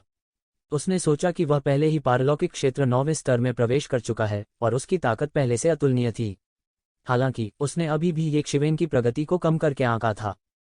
उसके ज्यादा सोचने का इंतजार किए बिना ये जिवेन की तीसरी कृपाण पहले ही आ चुकी थी। एक कृपाण के बाद दूसरा। ये जिवेन ने जहरीले युवा मास्टर को सांस लेने का जरा भी मौका नहीं दिया। सबसे भयानक बात यह थी कि जहरीले युवा मास्टर को जल्दी ही पता चल गया कि एक शिवेन की कृपाण की आभा भारी हो रही थी। अगर ऐसा ही चलता रहा तो वह जल्द या बाद में कृपाण से मारा जाएगा। धिक्कार है, क्या तुम सच में सोचते हो कि मैं तुम्हारा कुछ नहीं कर सकता? जहरीला युवा मास्टर गुस्से में था। ये एक शिवेन से निपटने के लिए जो अपनी क्षमता को नियंत्रित करने में सक्षम लग रहा था, उसने जानबूझकर एक बैकअप योजना तैयार की। उसने सोचा कि वह महत्वपूर्ण क्षण में पाला बदल सकता है, लेकिन उसने ये उम्मीद नहीं की थी कि एक शिवेन उसे इतनी जल्दी इसका इस्तेमाल करने के लिए मजबूर करेगा। यह अपमानजनक था, लेकिन इस समय वह इतनी परवाह नहीं कर सकता था। यहाँ तक अगर उसे अपमानित किया गया था तो यह सीधे मौके पर ही आधे में काट दिए जाने से कहीं बेहतर था। बूम! ये जीवेन फिर से नीचे गिरा और धधकती कृपाण आभा ने सीधे अखाड़े को 2 हिस्सों में विभाजित कर दिया। भयानक ज्वलनशील कृपाण आभा बह गई। यदि कानून प्रकटीकरण क्षेत्र के मास्टर्स द्वारा प्रबलित कोई जादू नहीं था, तो भयानक कृपाण आभा अकेले कुछ लोगों को झटका दे सकती थी और आंतरिक चोटों का कारण बन सकती थी। जहरीले युवा मास्टर ने बमुश्किल इस कृपाण से परहेज किया। उसने मुंह में कुछ बुदबुदाया। उसकी आंखें चमकीली थीं, लगातार एक्वामरीन रोशनी से खिल रही थीं। उसका हाथ धीरे धीरे एक्वामरीन जहरीली गैस से ढक गया था। कुछ देर बाद इसने उसके पूरे हाथ को लपेट लिया। जल्द ही जहरीली गैस फैल गई। सभी ने इसे देखा और एक्वामरीन दस्ताने की एक जोड़ी देखी। यह दस्ताना एक्वामरीन शल्कों से ढका हुआ था। 5 उंगलियां 2 विशाल पंजों की तरह तेज थीं, एक भयानक और खतरनाक आभा से बेहोश हो रही थीं। तो जीवेन ने अपनी भौहें उठाईं। यह वास्तव में एक पृथ्वी स्तर का मार्शल आर्ट उपकरण है। कोई आश्चर्य नहीं कि जहरीला यंग मास्टर इतना आश्वस्त है कि वह एक शिवेन से निपट सकता है। यहाँ तक कि जीवेन ने भी पहले क्राउन प्रिंस क्रोकोडाइल से केवल एक पृथ्वी स्तर राक्षसी कृपाण ही छीनी थी। क्राउन प्रिंस क्रोकोडाइल, एक विशाल शीर्ष कौतुक, ने पहले केवल एक पृथ्वी स्तर राक्षसी भाला प्राप्त किया था। यह कल्पना की जा सकती थी कि फलते फूलते बादल सागर क्षेत्र में हर कोई पृथ्वी स्तर की मार्शल आर्ट कलाकृति का मालिक नहीं हो सकता। अकेले मार्शल कलाकारों को लॉ मैनिफेस्टेशन दायरे से नीचे रहने दें। इसे अपनाना पहले से ही बहुत अच्छी बात थी। पृथ्वी स्तर के मार्शल आर्ट उपकरण में असाधारण शक्ति थी। पृथ्वी के स्तर के मार्शल आर्ट उपकरण के दस्ताने के साथ जहरीले युवा मास्टर की ताकत थोड़ी अधिक बढ़ गई थी। अगर आपको लगता है कि आप मुझे इससे रोक सकते हैं तो आप गलत हैं, ये जीवेन ने उपहास किया। उसके हाथ में एक राक्षसी कृपाण निकली हुई राक्षसी आभा प्रकट हुई। हिस, एक और earth level martial art instrument. भीड़ के बीच एक विस्मयादिबोधक था। ऊंचे मंच पर बहुत से लोग पहले से ही ईर्ष्यालु थे जब उन्होंने जहरीले युवा मास्टर को पृथ्वी के स्तर के मार्शल आर्ट यंत्र को बाहर निकालते देखा। अब ये जीवेन को पृथ्वी के स्तर का एक और मार्शल आर्ट उपकरण राक्षसी कृपाण निकालते हुए देखकर एक और विस्मयादिबोधक सुनाई दिया। क्या युवा पीढ़ी के सभी विशेषज्ञ इतने अमीर हैं? क्या उनके पास पहले से ही पृथ्वी स्तर के मार्शल आर्ट उपकरण हैं? इससे वे कानून घोषणा विशेषज्ञ बन गए जो कई वर्षों से कानून घोषणा क्षेत्र में पहुंचे थे, लेकिन वे अभी भी खाली हाथ थे। वे मानव स्तर के मार्शल आर्ट उपकरणों को कैसे स्वीकार कर सकते हैं? जहरीले यंग मास्टर की आंखों में आक्रोश का भाव झलक उठा। बजना! एक भयानक कृपाण आभा एक पल में फिसल गई। ये जीवेन की उग्र कृपाण आभा की शक्ति पहले से ही भयानक थी। अब राक्षसी कृपाण की वृद्धि के तहत यह एक भयानक स्तर पर पहुंच गया। लगभग जैसे ही कृपाण को बाहर निकाला गया, कृपाण की चमक तुरंत विशाल आकाश में फैल गई। यह गड़गड़ाहट की तरह लगातार टिमटिमाता रहा और तुरंत नीचे गिर गया। जब ये जीवेन ने पहली बार इस राक्षसी कृपाण को प्राप्त किया था, तब भी वह इसे नियंत्रित नहीं कर सका था। लेकिन अब उनकी गहन साधना के साथ यह राक्षसी कृपाण केवल उनके हाथों में पूरी तरह से दबाई जा सकती थी। शैतानी प्रकृति एक शिवेन को बिल्कुल भी प्रभावित नहीं कर सकती थी। अगर यह डर नहीं होता कि राक्षसी प्रकृति राक्षसी कृपाण को मिटाने के बाद उसकी शक्ति को प्रभावित करेगी, तो ये जीवेन ने राक्षसी प्रकृति को बहुत पहले ही मिटा दिया होता। कृपाण की चमक ने आकाश को हिला दिया जैसे कि वह दुनिया को नष्ट करने जा रहा हो। जहरीले यंग मास्टर का रंग अचानक बदल गया। उसका रंग घातक पीला पड़ गया। उसे उम्मीद नहीं थी कि एक शिवेन का ब्लेड इतना शक्तिशाली होगा। उन्होंने कभी भी युवा पीढ़ी के किसी ऐसे व्यक्ति को नहीं देखा था जिसने अभी तक ट्रांसेंडेंस क्षेत्र में प्रवेश नहीं किया हो, वास्तव में इस हद तक एक पृथ्वी वर्ग धर्म कलाकृति का उपयोग करता है। बेशक उन्होंने युवा पीढ़ी के कई सदस्यों को नहीं देखा था जिनके पास अर्थ रैंक मैजिक टूल था। यदि यह इस बार चैंपियनशिप जीतने के लिए नहीं था, तो वह विशेष रूप से इस अर्थ रैंक मैजिक टूल को प्राप्त करने के लिए अपने कबीले के समर्थन करने वाले बुजुर्ग की तलाश करेगा। अन्यथा उसके लिए अर्थ रैंक मैजिक टूल रखना असंभव होता। हालांकि उसने इसे पहले नहीं देखा था, इसका मतलब यह नहीं था कि वह नहीं जानता था। कारा, उसे ऐसा लगा जैसे स्वर्ग और पृथ्वी आधे में कटने वाले हैं। उसे लगा जैसे स्वर्ग और पृथ्वी गिरने वाले हैं। हिंसक ब्लेड प्रकाश ने सब कुछ दबा दिया और उसके ब्लेड प्रकाश के तहत सब कुछ टुकड़ों में कुचल दिया गया। लगभग अवचेतन रूप से उसने अपने हाथों से अनगिनत जहरीली रोशनी निकाली और उन्हें कृपाण प्रकाश की ओर बहा दिया। बूम! भयानक टक्कर हुई। दो पृथ्वी रैंक वाले जादुई उपकरण चरम पर धकेल दिए गए और अचानक विस्फोट हो गया। एक हिंसक सदमे की लहर ने तुरंत आसपास के इलाकों में बमबारी की। बाउंड्री, जो पहले से ही गिरने के कगार पर थी, अचानक एक जोरदार धमाके के साथ फट गई और भी दूर बह गई। ग्रैंड स्टैंड पर सभी योद्धा गहरी सांस लेने से खुद को रोक नहीं सकते थे, खासकर बहुत से लोग। उन्हें ठंडक महसूस हुई जो उनकी रीढ़ में दौड़ रही थी। वे सभी transcendent real 9th level peak विशेषज्ञ थे। उन्हें विश्वास था कि उनकी ताकत अत्याचारी है। पृथ्वी श्रेणी के जादू उपकरण को देखने के बाद भी वे इसे छीनना चाहते थे। उन दोनों में से येज़िवेन जहरीले युवा मास्टर की तुलना में सबसे अच्छा लक्ष्य था, जिसके पास एक राक्षस था। यदि वे जहरीले युवा मास्टर के हथियार को छीन लेते हैं तो उन्हें जहरीले ज्वलंत ड्रैगन कबीले के कानून प्रकटीकरण विशेषज्ञों की खोज का सामना करना पड़ेगा। अगर ऐसा हुआ तो वे मौत को दावत दे रहे होंगे। भले ही उनके पास पृथ्वी श्रेणी का जादू उपकरण हो, फिर भी कानून घोषणापत्र विशेषज्ञों से बचना असंभव था। और येज़िवेन उनका सबसे अच्छा निशाना थी। वास्तव में उनमें से कई ने येज़िवेन को रोकने और मारने के लिए एक समूह बनाने के बारे में भी सोचा था। गुई युआन संप्रदाय येज़िवेन की रक्षा कर सकता था, लेकिन वे उसकी हमेशा के लिए रक्षा नहीं कर सके। हमेशा एक उद्घाटन होगा। अब यह विचार बिना किसी निशान के अचानक गायब हो गया। क्या आप मेरे साथ मजाक कर रहे हैं? मेरे सामने वाला आदमी उन्हें एक स्लैश से आधे हिस्से में बांट देगा। साधारण ट्रांसेंडेंट रियलम 9वें स्तर के योद्धा एक स्लैश को भी ब्लॉक नहीं कर सकते थे। यहां तक अनुभवी उत्कृष्ट क्षेत्र 9वें स्तर के विशेषज्ञ भी ज्यादा बेहतर नहीं थे। वे 2 स्लैश के बाद समाप्त हो जाएंगे। येज़िवेन इतनी तेजी से बढ़ी। जब वह पहली बार फले फूले बादल सागर क्षेत्र में प्रसिद्ध हुआ तो ऐसा इसलिए था क्योंकि उसने वैनिशिंग शैडो जहरीले मगरमच्छ कबीले को नाराज कर दिया था। ट्रांसेंडेंट रियलम के कई अनुभवी विशेषज्ञों के दिलों में वह बस एक जोकर था जो इधर उधर भाग रहा था। उन्होंने इसके बारे में ज्यादा नहीं सोचा। अनजाने में येज़िवेन इस स्तर तक बढ़ गई थी। वह उस बिंदु पर पहुंच गया था जहां वे उससे बिल्कुल भी निपट नहीं सकते थे। अच्छा, यह आदमी इस बिंदु तक बढ़ गया है। हम उसे जीवित नहीं रहने दे सकते। वैनिशिंग शैडो जहरीले मगरमच्छ कबीले का एक बुजुर्ग अचानक खड़ा हुआ और आश्चर्य से बोला। अन्य लोगों की तुलना में वैनिशिंग शैडो जहरीले मगरमच्छ कबीले ने येज़िवेन की वृद्धि को सबसे अधिक महसूस किया क्योंकि उन्होंने येज़िवेन की वृद्धि को लगभग देख लिया था।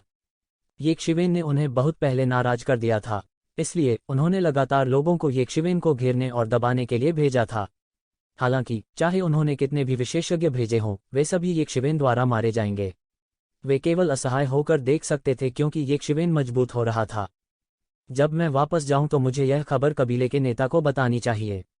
इस आदमी को जिंदा नहीं छोड़ा जा सकता है। कोई फर्क नहीं पड़ता कि हमें क्या कीमत चुकानी है, हमें उसे पूरी तरह से मार देना चाहिए। कई गायब छाया जहरीला मगरमच्छ कबीले के विशेषज्ञों की आध्यात्मिक इंद्रियों ने मध्य हवा में संचार किया। केवल सघन हत्या का इरादा था। मैं चाहता हूं कि आप यह जान लें कि भले ही आपके पास पृथ्वी स्तर का मार्शल आर्ट टूल हो, आप मेरे सामने कुछ भी नहीं हैं। आप सिर्फ एक बदबूदार बग हैं। येज़िवेन ने रूखेपन से कहा। धत्तेरी की। जहरीले युवा मास्टर का चेहरा विकृत था। येज़िवेन, क्या आप वास्तव में सोचते हैं कि मैं अपनी बुद्धि के अंत पर हूं? जहरीला युवा मास्टर चिल्लाया। उसने अपने हाथों में अनगिनत मुहरों को संघनित किया और उसके शरीर से अनगिनत भयंकर आभा निकल गई। यह ड्रैगन आभा है। येज़िवेन ने अपनी भौहें उठाईं। उन्होंने इस आभा को तुरंत पहचान लिया। उसने एक बार इस आभा को युवा फ्लड ड्रैगन से महसूस किया था जिसे मार दिया गया था। हालांकि उस युवा फ्लड ड्रैगन की तुलना में जहरीले युवा मास्टर की ड्रैगन आभा शुद्ध नहीं होने के बावजूद अतुलनीय रूप से विशाल थी। उसके शरीर के चारों ओर लिपटी अनगिनत कठोर ऊर्जाएं, जिससे वह एक अद्वितीय भयंकर अजगर जैसा दिखता है। इसके अलावा अनगिनत आध्यात्मिक ऊर्जाएं कठोर ऊर्जाओं द्वारा आकर्षित की गईं और उनके शरीर के चारों ओर लिपटी हुई थीं, जिससे उनकी दिव्यता और बड़ी हो गई। शुआ, जहरीला यंग मास्टर मानव रूप में एक खड़े अजगर की तरह था। वह एक पल में भागा और अपनी हथेली को नीचे पटक दिया, जिससे येज़िवेन की लंबी कृपाण मौके पर ही गिर गई।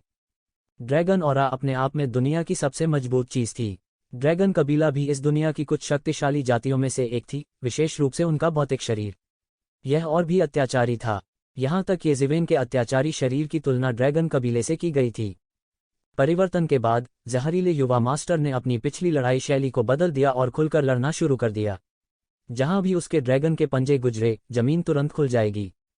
येज़िवेन, मुझे इसके लिए आपको धन्यवाद देना चाहिए। यदि यह आपके लिए नहीं होता तो मैं जहरीले ज्वालामुखी की यातना को कैसे सहन कर सकता था और ट्रू ड्रैगन ऑरा शील्ड का अभ्यास कर सकता था, जिसका अभ्यास कुछ ही लोग कर सकते हैं।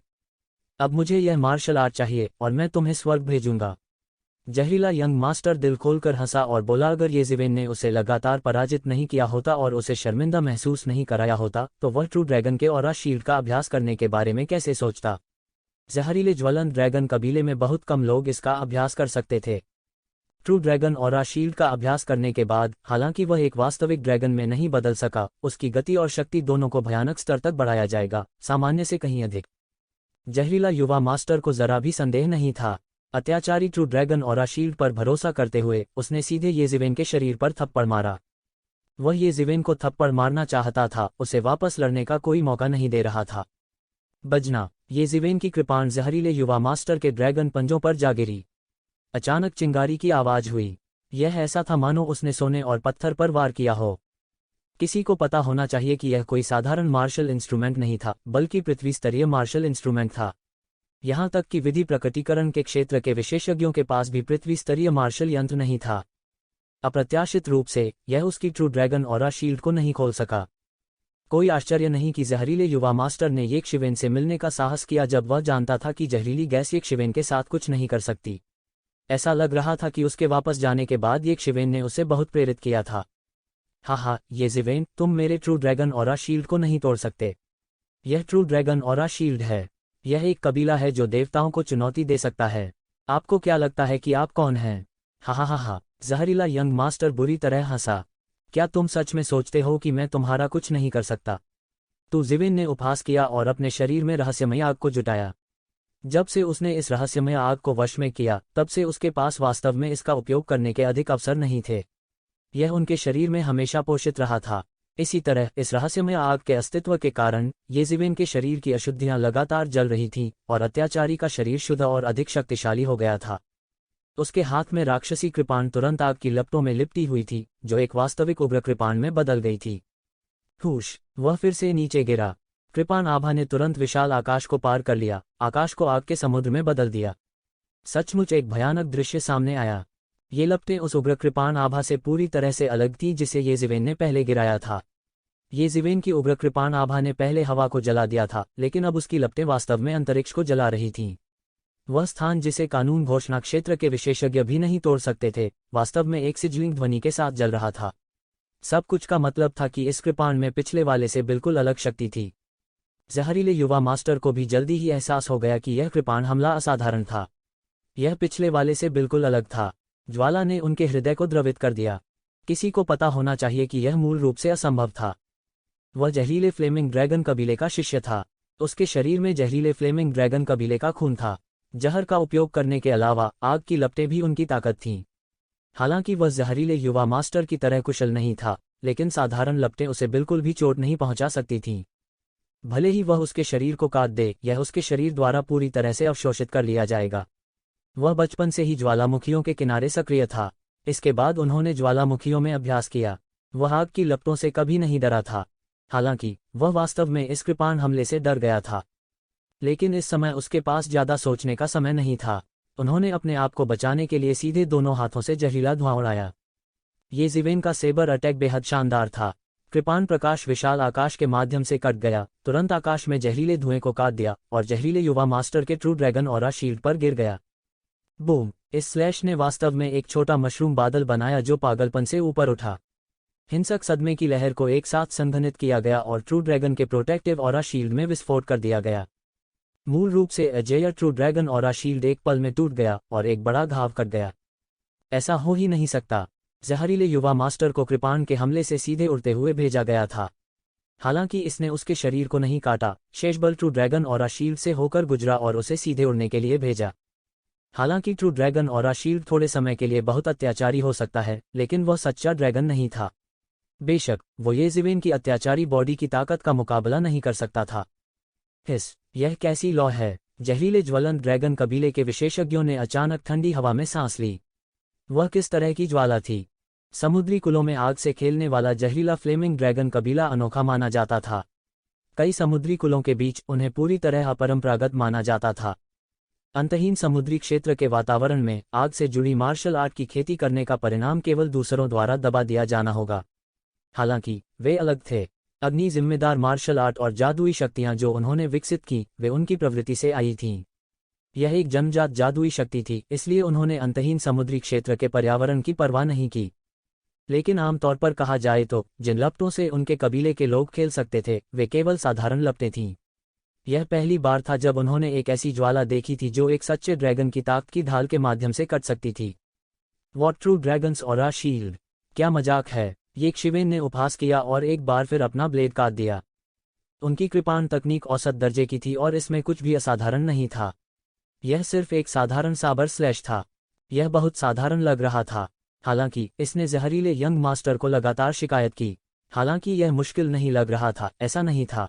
ये ज़िवेन की गति पहले से ही एक अत्यंत भयानक स्तर तक विकसित हो चुकी थी। वह आपको दबाने के लिए अपनी गति का उपयोग कर सकता है और आपके लिए भागना असंभव बना सकता है। यदि आप विरोध करने की कोशिश करते हैं तो आप उसके जाल में फंस जाएंगे। टकराना, उसे फिर से उड़ते हुए भेजा गया। टकराना, टकराना, ये ज़िवेन बार बार वार कर रही थी। प्रत्येक स्लैश पिछले वाले की तुलना में अधिक भयानक था। यह एक लुढ़कते हुए स्नोबॉल की तरह था। यह शुरुआत में महसूस नहीं किया जा सकता है, लेकिन जैसे ही वह बार बार फिसलेगा यह एक भयानक चक्र बन जाएगा। जहरीले युवा मास्टर के शरीर पर ट्रू ड्रैगन का ऑरा शील्ड बिखरने के लक्षण दिखाने लगा। ट्रू ड्रैगन की ऑरा शील्ड के टूटने से कुछ ही समय पहले की बात है। मैं इस तरह नहीं जा सकता। वह अचानक दहाड़ा और अपनी हथेली से पकड़ लिया। यह एक अजगर के पंजे में बदल गया और सीधे ये ज़िवेन के हाथ में उग्र लंबी कृपाण को पकड़ लिया और उसे नीचे गिरने नहीं दिया। वह जानता था कि अगर उसने ये शिवेन को इस तरह से स्लैश करना जारी रखने दिया तो केवल मौत ही उसका इंतजार कर रही होगी। संभवतः उसकी मौके पर ही हत्या कर दी गई होगी। तुम मेरे राक्षसी कृपाण को पकड़ना चाहते हो? तुम अभी भी इससे दूर हो। ये ज़िवेन ने इसके बारे में सोचा भी नहीं था। उसने सीधे रहस्यमय लौ को जुटाया और यह तुरंत राक्षसी कृपाण पर जलने लगी। जहरीला युवा मास्टर चिल्लाया। मौके पर उसका अजगर का पंजा जल रहा था। वह अचानक चिल्लाया, यह कैसी लौ है? इस लौ ने न केवल उसके ट्रू ड्रैगन के ऑरा शील्ड को सक्रिय किया, बल्कि इसने ड्रैगन के ऑरा को भी जला दिया। ड्रैगन का ऑरा अपने आप में दुनिया का सबसे शुद्ध यांग ऑरा था। साधारण लपटें ड्रैगन के ऑरा शील्ड को बिल्कुल नहीं जला सकती थीं, लेकिन यह ज्वाला जला सकती थी। यह ज्वाला बड़ी दुष्ट थी। इसने उसके पूरे शरीर को एक पल में जला दिया। जहरीला यंग मास्टर तुरंत दर्द से चीख पड़ा। ज्वाला ने जहरीले युवा मास्टर के शरीर पर सच्चे ड्रैगन की सुरक्षात्मक आभा को तुरंत जला दिया। जहरीले युवा मास्टर ने हाल ही में ट्रू ड्रैगन के ऑरा शील्ड की खेती की थी। यह बहुत कम था। जलने के बाद यह तुरंत चला गया था। ट्रू ड्रैगन के ऑरा शील्ड को जलाने के बाद सभी लपटें तुरंत जहरीले युवा मास्टर की ओर बढ़ीं। जहरीला यंग मास्टर चिल्लाया और इधर उधर लुढ़क गया। उसके शरीर का मांस नंगी आंखों से दिखाई देने वाली गति से पिघल गया। पहले की ये ज़िवेन की तुलना में यह और भी दयनीय था। यहाँ तक क्राउन प्रिंस क्रोकोडाइल और अनपेक्षित तलवार भी ऐसी लपटों से गुजरने के लिए पूरी तरह से तैयार थे। उन्होंने इसे मार्शल आर्ट इंस्ट्रूमेंट से ब्लॉक कर दिया। इसे छूने की हिम्मत नहीं हुई। केवल ये ज़िवेन जैसा सनकी ही इससे संक्रमित होने के बाद बच सका था। जहरीले यंग मास्टर का शरीर अजीब लौ का विरोध करने और उसे बुझाने के लिए लगातार जेन क्यूई उत्सर्जित कर रहा था। यह कहा जाना चाहिए था कि जहरीले यंग मास्टर की मार्शल शक्ति ये ज़िवेन की तुलना में कई गुना अधिक अत्याचारी थी। इसके अलावा उसके पास पृथ्वी ग्रेड दिव्य उपकरण दस्ताने की सहायता थी, तो वह अजीब लौ को दबाने में सक्षम था। हालांकि उसके शरीर का आधा मांस पहले ही जल चुका था। ये ज़िवेन ने जहरीले यंग मास्टर को उदासीनता से देखा। उन्हें आश्चर्य नहीं था कि जहरीला युवा मास्टर रहस्यवादी ज्वाला को दबा सकता है। जहरीले यंग मास्टर की ताकत ये शिवेन की ताकत से दर्जनों गुना ज्यादा थी। ये ज़िवेन उस समय रहस्यमय लौ से बच सकते थे, जहरीले युवा मास्टर की तो बात ही छोड़िए। इसके अलावा ये लपटें पतली हवा से नहीं निकलीं। उन्हें ये ज़िवेन द्वारा पोषित करने की आवश्यकता थी। इस ज्वाला की विशिष्टता के कारण ये शिवेन अब तक इसका ज्यादा पोषण नहीं कर पाई थी। यह कहा जा सकता है कि वह जितना अधिक उपयोग करेगा उतना ही कम होगा। इसलिए ये ज़िवेन इसका इस्तेमाल करने के लिए अनिच्छुक थी। इस बार उसने जानबूझकर इसका इस्तेमाल जहरीले युवा मास्टर से निपटने के लिए किया। निश्चय ही इसकी शक्ति अद्भुत थी। यह जहरीला युवा मास्टर की आभा शील्ड के माध्यम से तुरंत जल गया। ट्रू ड्रैगन ऑरा शील्ड जिसे ये ज़िवेन ने बेहद पेचीदा पाया था, शुरू में उसमें रहस्यमयी ज्वाला के हमले के तहत वापस लड़ने की कोई शक्ति नहीं थी। ये ज़िवेन, तुम मेरे हाथों मरोगे, जहरीला युवा मास्टर ने उपहास किया। उसने अचानक जमीन पर कदम रखा और एक पल में ये शिवेन की तरफ दौड़ा। तुम मौत को दावत दे रहे हो। ये ज़िवेन जहरीले यंग मास्टर को मौत के घाट उतारने वाली थी। जहरीले युवा मास्टर ने उसके सामने हमला करने का साहस किया। क्या यह मृत्यु की याचना नहीं थी? जहरीला युवा मास्टर अजीब तरह से मुस्कुराया और उसके शरीर का आधा हिस्सा जो लगभग जलकर कुरकुरे हो गया था अचानक हिलने लगा। उसके हाथों में दस्तानों की जोड़ी अचानक पागलपन से कांपने लगी। ऐसा लग रहा था कि यह तुरंत बिखर जाएगा। अनगिनत ताकतें अंदर घूमने लगीं। बड़ी मात्रा में आध्यात्मिक ऊर्जा अवशोषित हुई। यह लगभग एक ब्लैक होल जैसा था जो सब कुछ निगल जाना चाहता था। वह आत्म विनाश करने जा रहा है। येज़िवेन ने अचानक एक भयानक अनुमान के बारे में सोचा। जहरीला युवा मास्टर अपनी रक्षा करना चाहता था। वह खुद को नष्ट करने नहीं जा रहा था, लेकिन अर्थ लेवल मार्शल इंस्ट्रूमेंट दस्ताने की जोड़ी। एक मानव रैंक दिव्य कलाकृति का आत्मविनाश पहले से ही बहुत भयानक था। पृथ्वी रैंक दिव्य कलाकृति का आत्मविनाश तो दूर की बात है। यहाँ तक अगर यह वह था, अगर वह इतने करीब दूरी पर पृथ्वी रैंक दिव्य कलाकृति के आत्मविनाश से मारा गया था, तो उसके पास अच्छा समय नहीं होगा। ओह तेरी, येज़िवेन ने अपने दिल में शाप दिया। आत्मविनाश। वह आत्मविनाश करने जा रहा है। केवल येज़िवेन ही नहीं, बल्कि कई लोगों ने भी इस पर ध्यान दिया। उन्होंने तुरंत एक गहरी सांस ली और जहरीले युवा मास्टर की उदारता से चौंक गए। यहाँ तक कई लॉ मैनिफेस्टेशन विशेषज्ञों के पास नेटल मार्शल इंस्ट्रूमेंट के रूप में अर्थ लेवल मार्शल इंस्ट्रूमेंट नहीं था। उनके जैसे उत्कृष्ट क्षेत्र के योद्धा की तो बात ही छोड़ दें। यह अर्थ लेवल मार्शल इंस्ट्रूमेंट उनके लिए लॉ मैनिफेस्टेशन दायरे में उपयोग करने के लिए पर्याप्त से अधिक था। उसने ऐसे ही आत्मदाह कर लिया। क्या विलक्षण है, क्या विलक्षण है। बहुत से लोग अचानक अपने दिल में चिल्ला उठे, विशेष रूप से उन अनुभवी ट्रांसेंडेंट रियलम नॉविस स्तर के विशेषज्ञ। वे और भी उत्साहित थे। अधिक लोग सोच रहे थे कि जहरीला यंग मास्टर येज़िवेन से कितना नफरत करता था। इसके बजाय वह येज़िवेन को मौके पर ही मारने के लिए एक अर्थ लेवल मार्शल इंस्ट्रूमेंट को स्वयं नष्ट कर देगा। यह स्पष्ट था कि वह येज़िवेन से अंदर तक नफरत करता था। यदि वह इस समय आत्मविनाश करता है तो येज़िवेन की मौके पर ही मौत हो जाएगी। फिर भी वह बेहतर नहीं होगा। येज़िवेन को मौत के घाट उतार दिया जाएगा और गंभीर रूप से घायल जहरीले युवा मास्टर को भी मौके पर ही मौत के घाट उतार दिया जाएगा। वह बेहतर नहीं होगा। जहरीला यंग मास्टर अजीब तरह से मुस्कुराया। उसने झट से अपना हाथ पीछे खींच लिया। वह अपने हाथ को दस्ताने से अलग करना चाहता था और दस्ताने को येज़िवेन की मौके पर ही मौत के घाट उतार देना चाहता था। धिक्कार है, इसके लिए मुझे दोष मत दो। येज़िवेन की आंखें अचानक चमक उठीं और उसने अपनी कृपाण से वार कर दिया। अतुलनीय रूप से शानदार प्रतिभा के साथ खिलते हुए कृपाण तुरंत दुनिया से फिसल गया। हताशा में येज़िवेन ने अपनी सारी अंतर्दृष्टि इसमें एकीकृत कर दी। यह कृपाण तेज और निर्मम थी। येज़िवेन इतनी तेजी से कभी नहीं फूटी थी। जहरीले यंग मास्टर के साथ व्यवहार करते समय भी वह पीछे हट गया क्योंकि जहरीला यंग मास्टर उसका एकमात्र विरोधी नहीं था। लेकिन अब वह इतना ध्यान नहीं रख सकता था। उसने सीधे अपनी कृपाण पर वार किया। पफ! बिना किसी सस्पेंस के सब कुछ पलक झपकते ही हो गया। जहरीला युवा मास्टर का शरीर, जिसने अभी तक दस्ताने नहीं उतारे थे, मौके पर ही दो टुकड़ों में कट गया। कृपाण क्यूई की धधकती आग के नीचे उसका शरीर भी काले चारकोल के ढेर में जल गया था। Earth level martial instrument glove जो आत्मविनाश के बारे में था, वह भी एक पल में शांत हो गया। जहरीले यंग मास्टर के नियंत्रण के बिना इसने स्वाभाविक रूप से आत्मविनाश करना बंद कर दिया। जहरीला युवा मास्टर मर चुका था। जहरीला युवा मास्टर मर चुका था। मौके पर सभी दंग रह गए। यहाँ तक पिन गिरने की आवाज भी सुनाई दे रही थी। जहरीला युवा मास्टर मर चुका है। जहरीला युवा मास्टर मर चुका है। मौके पर सभी दंग रह गए। पिन गिरने की आवाज सुनाई दे रही थी। जहरीले यंग मास्टर को देखकर हर कोई स्तब्ध रह गया, जिसे आधा काटकर कुरकुरे में जला दिया गया था। वे सब हक्का बक्का रह गए। जहरीला युवा मास्टर वास्तव में सबके सामने मारा गया था। हालांकि यह कहा जा सकता है कि मंच पर एक द्वंद्व युद्ध में मुट्ठी और पैरों की कोई आंख नहीं थी, अभी ऐसी खतरनाक स्थिति का उल्लेख नहीं है। यह वास्तव में कहा जा सकता है कि यह या तो आप मर गए या मैं मर गया। अगर येज़िवेन ने जहरीले युवा मास्टर को नहीं मारा तो मरने वाला येज़िवेन होगा। लेकिन यह जहरीला युवा मास्टर था जो जहरीले ज्वलंत ड्रैगन कबीले का शीर्ष कौतुक था। उसकी हिम्मत कैसे हुई? उसकी हिम्मत कैसे हुई? एक जहरीला ज्वलंत ड्रैगन कबीले का बुजुर्ग दहाड़ता रहा जैसे वह पागल हो रहा हो। अखाड़े में मुट्ठी और पैर नहीं थे, यह बात सभी जानते थे, लेकिन उन्होंने कभी नहीं सोचा था कि किसी ने अखाड़े में जहरीले फ्लेमिंग ड्रैगन कबीले के शिष्य को मारने की हिम्मत की है।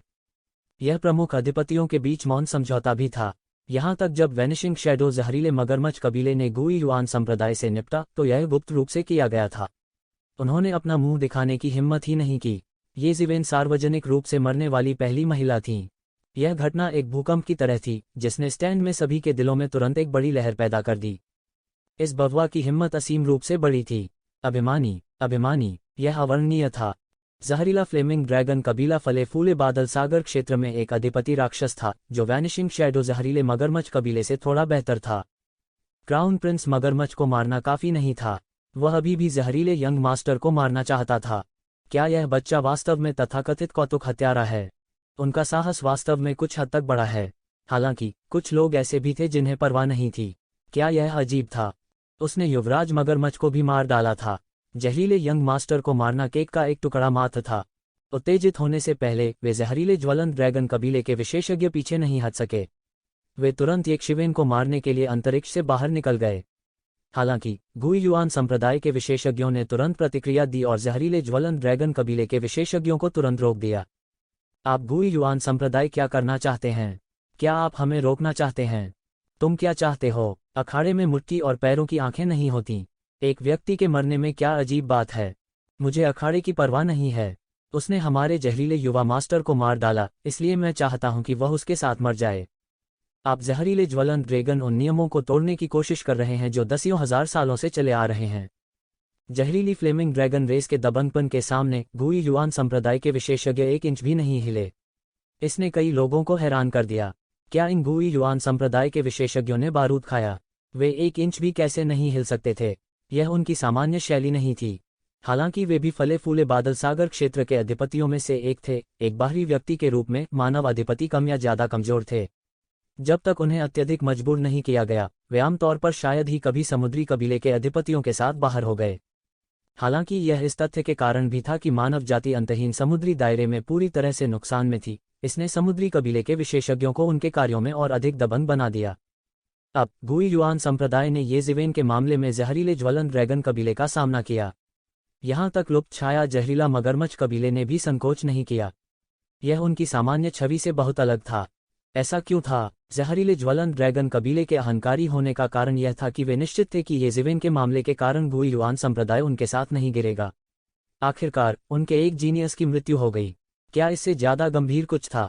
सौभाग्य से उनके जहरीले फ्लेमिंग ड्रैगन कबीले की गहरी नींव थी। यदि यह अन्य ताकतें होती तो एक जीनियस की मृत्यु अपने स्वयं के नेता के बिना एक पीढ़ी के बराबर होती। किसी भी बल के लिए यह बहुत गंभीर मामला था। हालांकि जब गुई युआन संप्रदाय ने ऐसा व्यवहार किया जैसे कि उन्हें लड़ाई की परवाह नहीं है, तो वे अपनी बुद्धि के अंत में थे। क्या ऐसा हो सकता है कि यहाँ उनके साथ पूर्ण संघर्ष था? उस स्थिति में उनके पास जीतने का कोई मौका नहीं होगा। अन्य लोग समुद्री कबीले की अहंकारी छवि से प्रभावित हो सकते हैं, लेकिन वे अभी भी अस्पष्ट थे। इतने सालों तक वे हमेशा अहंकारी रहे, मुख्यतः मानवीय अधिपतियों की सहनशीलता के कारण। हालांकि सहिष्णुता का मतलब यह नहीं था कि मानव अधिपति उनसे कमजोर थे। अन्यथा अपने अहंकारी और दबंग चरित्रों के साथ वे मानवीय अधिपतियों को उनके साथ समान स्तर पर कैसे रहने दे सकते थे? यह सिर्फ इतना था कि समुद्री कबीले की तुलना में मानवीय पक्ष बहुत कम महत्वपूर्ण था।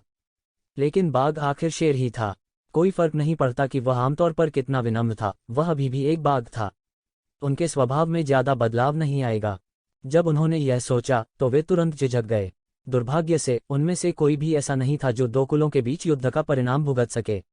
वे केवल गुई युआन संप्रदाय के विशेषज्ञों को घृणा से देख सकते थे और सोच सकते थे कि युद्ध के बाद वे कैसे बदला लेंगे। इस बववा को जीने नहीं देना चाहिए।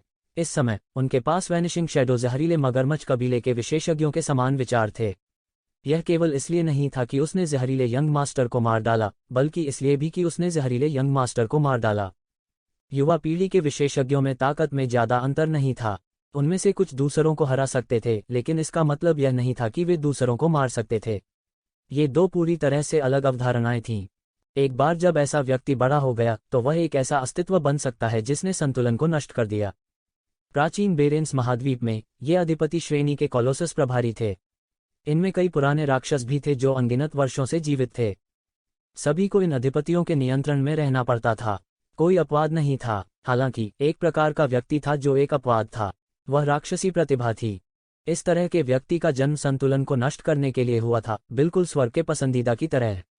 एक बार ऐसा व्यक्ति प्रकट हो गया तो यह अनिवार्य रूप से एक ऐसा अस्तित्व होगा जिसने पूरे क्षेत्र को झकझोर कर रख दिया। एक बार ऐसा व्यक्ति प्रकट हो गया तो पूरे क्षेत्र के संतुलन को बिगाड़ने की संभावना थी।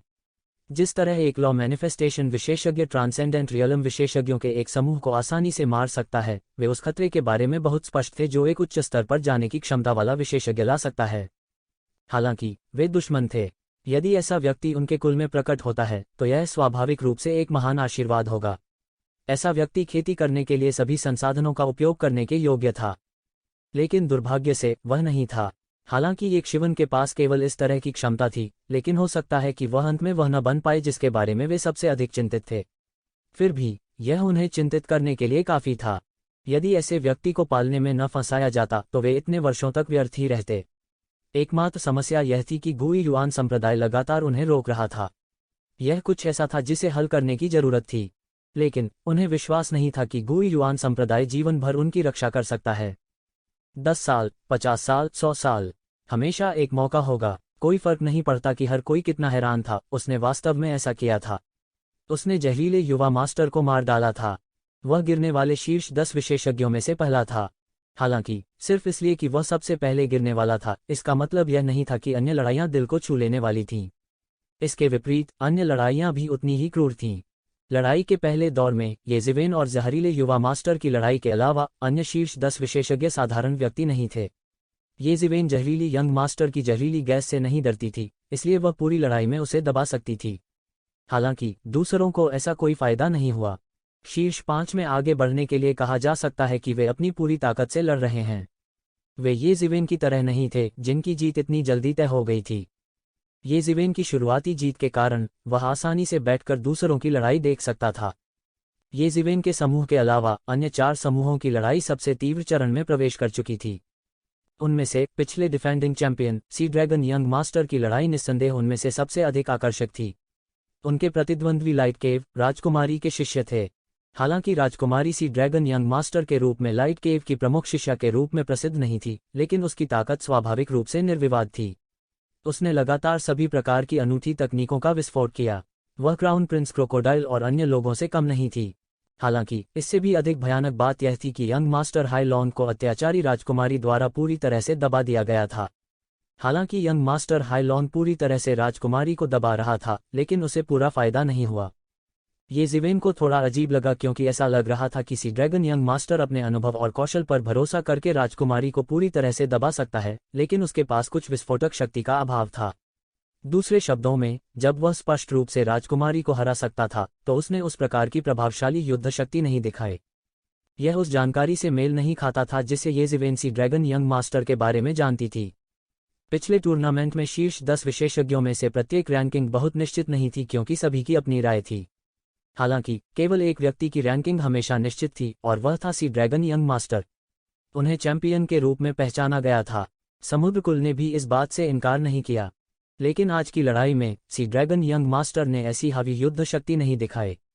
क्या यह इसलिए है क्योंकि वर्षों में उसकी प्रगति काफी तेज नहीं है? येज़िवेन थोड़ी हैरान थी, लेकिन वो थोड़ी हैरान थी। सी ड्रैगन यंग मास्टर कितना भी कमजोर क्यों न हो, अंत में राजकुमारी को हराने में कोई सस्पेंस नहीं था। राजकुमारी सभी पहलुओं में सी ड्रैगन यंग मास्टर की तुलना में पूरी तरह से नुकसान में थी। उसका पलड़ा भारी नहीं था। हार तो बस कुछ ही समय की बात थी।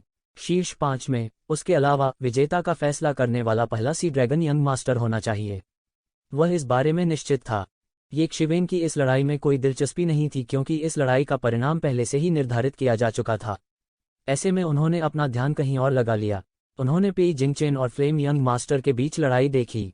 लड़ाई अपने चरमोत्कर्ष पर पहुंच चुकी थी। दोनों पक्षों के शरीर खून से सन गए थे। कुछ देर के लिए सीन पूरी तरह से जम गया था। वह पेई जिंगचेन की ताकत को अच्छी तरह से जानता था, लेकिन फ्लेम यंग मास्टर कोई साधारण चरित्र नहीं था जो इस हद तक पेई जिंगचेन से लड़ सकता था। पेई जिंगचेन और फेरी यंग मास्टर के बीच लड़ाई के अलावा अनपैरेलल्ड सोर्ड और बाउंडलेस सी के बीच भी लड़ाई थी।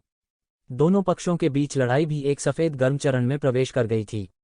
हालांकि पेई जिंगचेन और फेरी यंग मास्टर के बीच समान रूप से मेल खाने वाली लड़ाई की तुलना में दोनों के बीच की लड़ाई अधिक खूनी थी। अद्वितीय तलवार एक तलवार दाव कृषक थी। वह विशेष रूप से आगे बढ़ने के बारे में था। हाथ में तलवार लेकर दुनिया उसकी थी। पीछे हटना नहीं था। उन्होंने रक्षा की बिल्कुल भी परवाह नहीं की। उनकी आक्रमण शक्ति असाधारण रूप से तेज थी। इस तरह के एक शुद्ध तलवार दाव कल्टीवेटर के सामने असीम समुद्र अनिवार्य रूप से एक नुकसान में पड़ गया। या यह कहा जा सकता है कि उनके लिए इस तरह की लड़ाई शैली को अपनाना मुश्किल था। येज़िवेन के विचार में हालांकि बाउंडलेस सी भी बहुत मजबूत था, वह यूनिवर्स वॉर्ड का विरोधी नहीं था। इस तरह के एक अदम्य प्रतिद्वंद्वी का सामना करते हुए ये शिवेन जैसा आक्रमण और बचाव दोनों के साथ एक योद्धा ही एक ही दायरे में एक तलवार दाव कल्टीवेटर को दबा सकता है। फिर ये शिवेन ने अपनी निगाहें दूसरी तरफ घुमाईं। क्रोकोडाइल शैडो बनाम जिंग वयुआन। यह युद्ध और भी भीषण था। जिंग वयुआन कई वर्षों से प्रसिद्ध थे। कहने की आवश्यकता नहीं कि उनकी शक्ति प्रबल थी।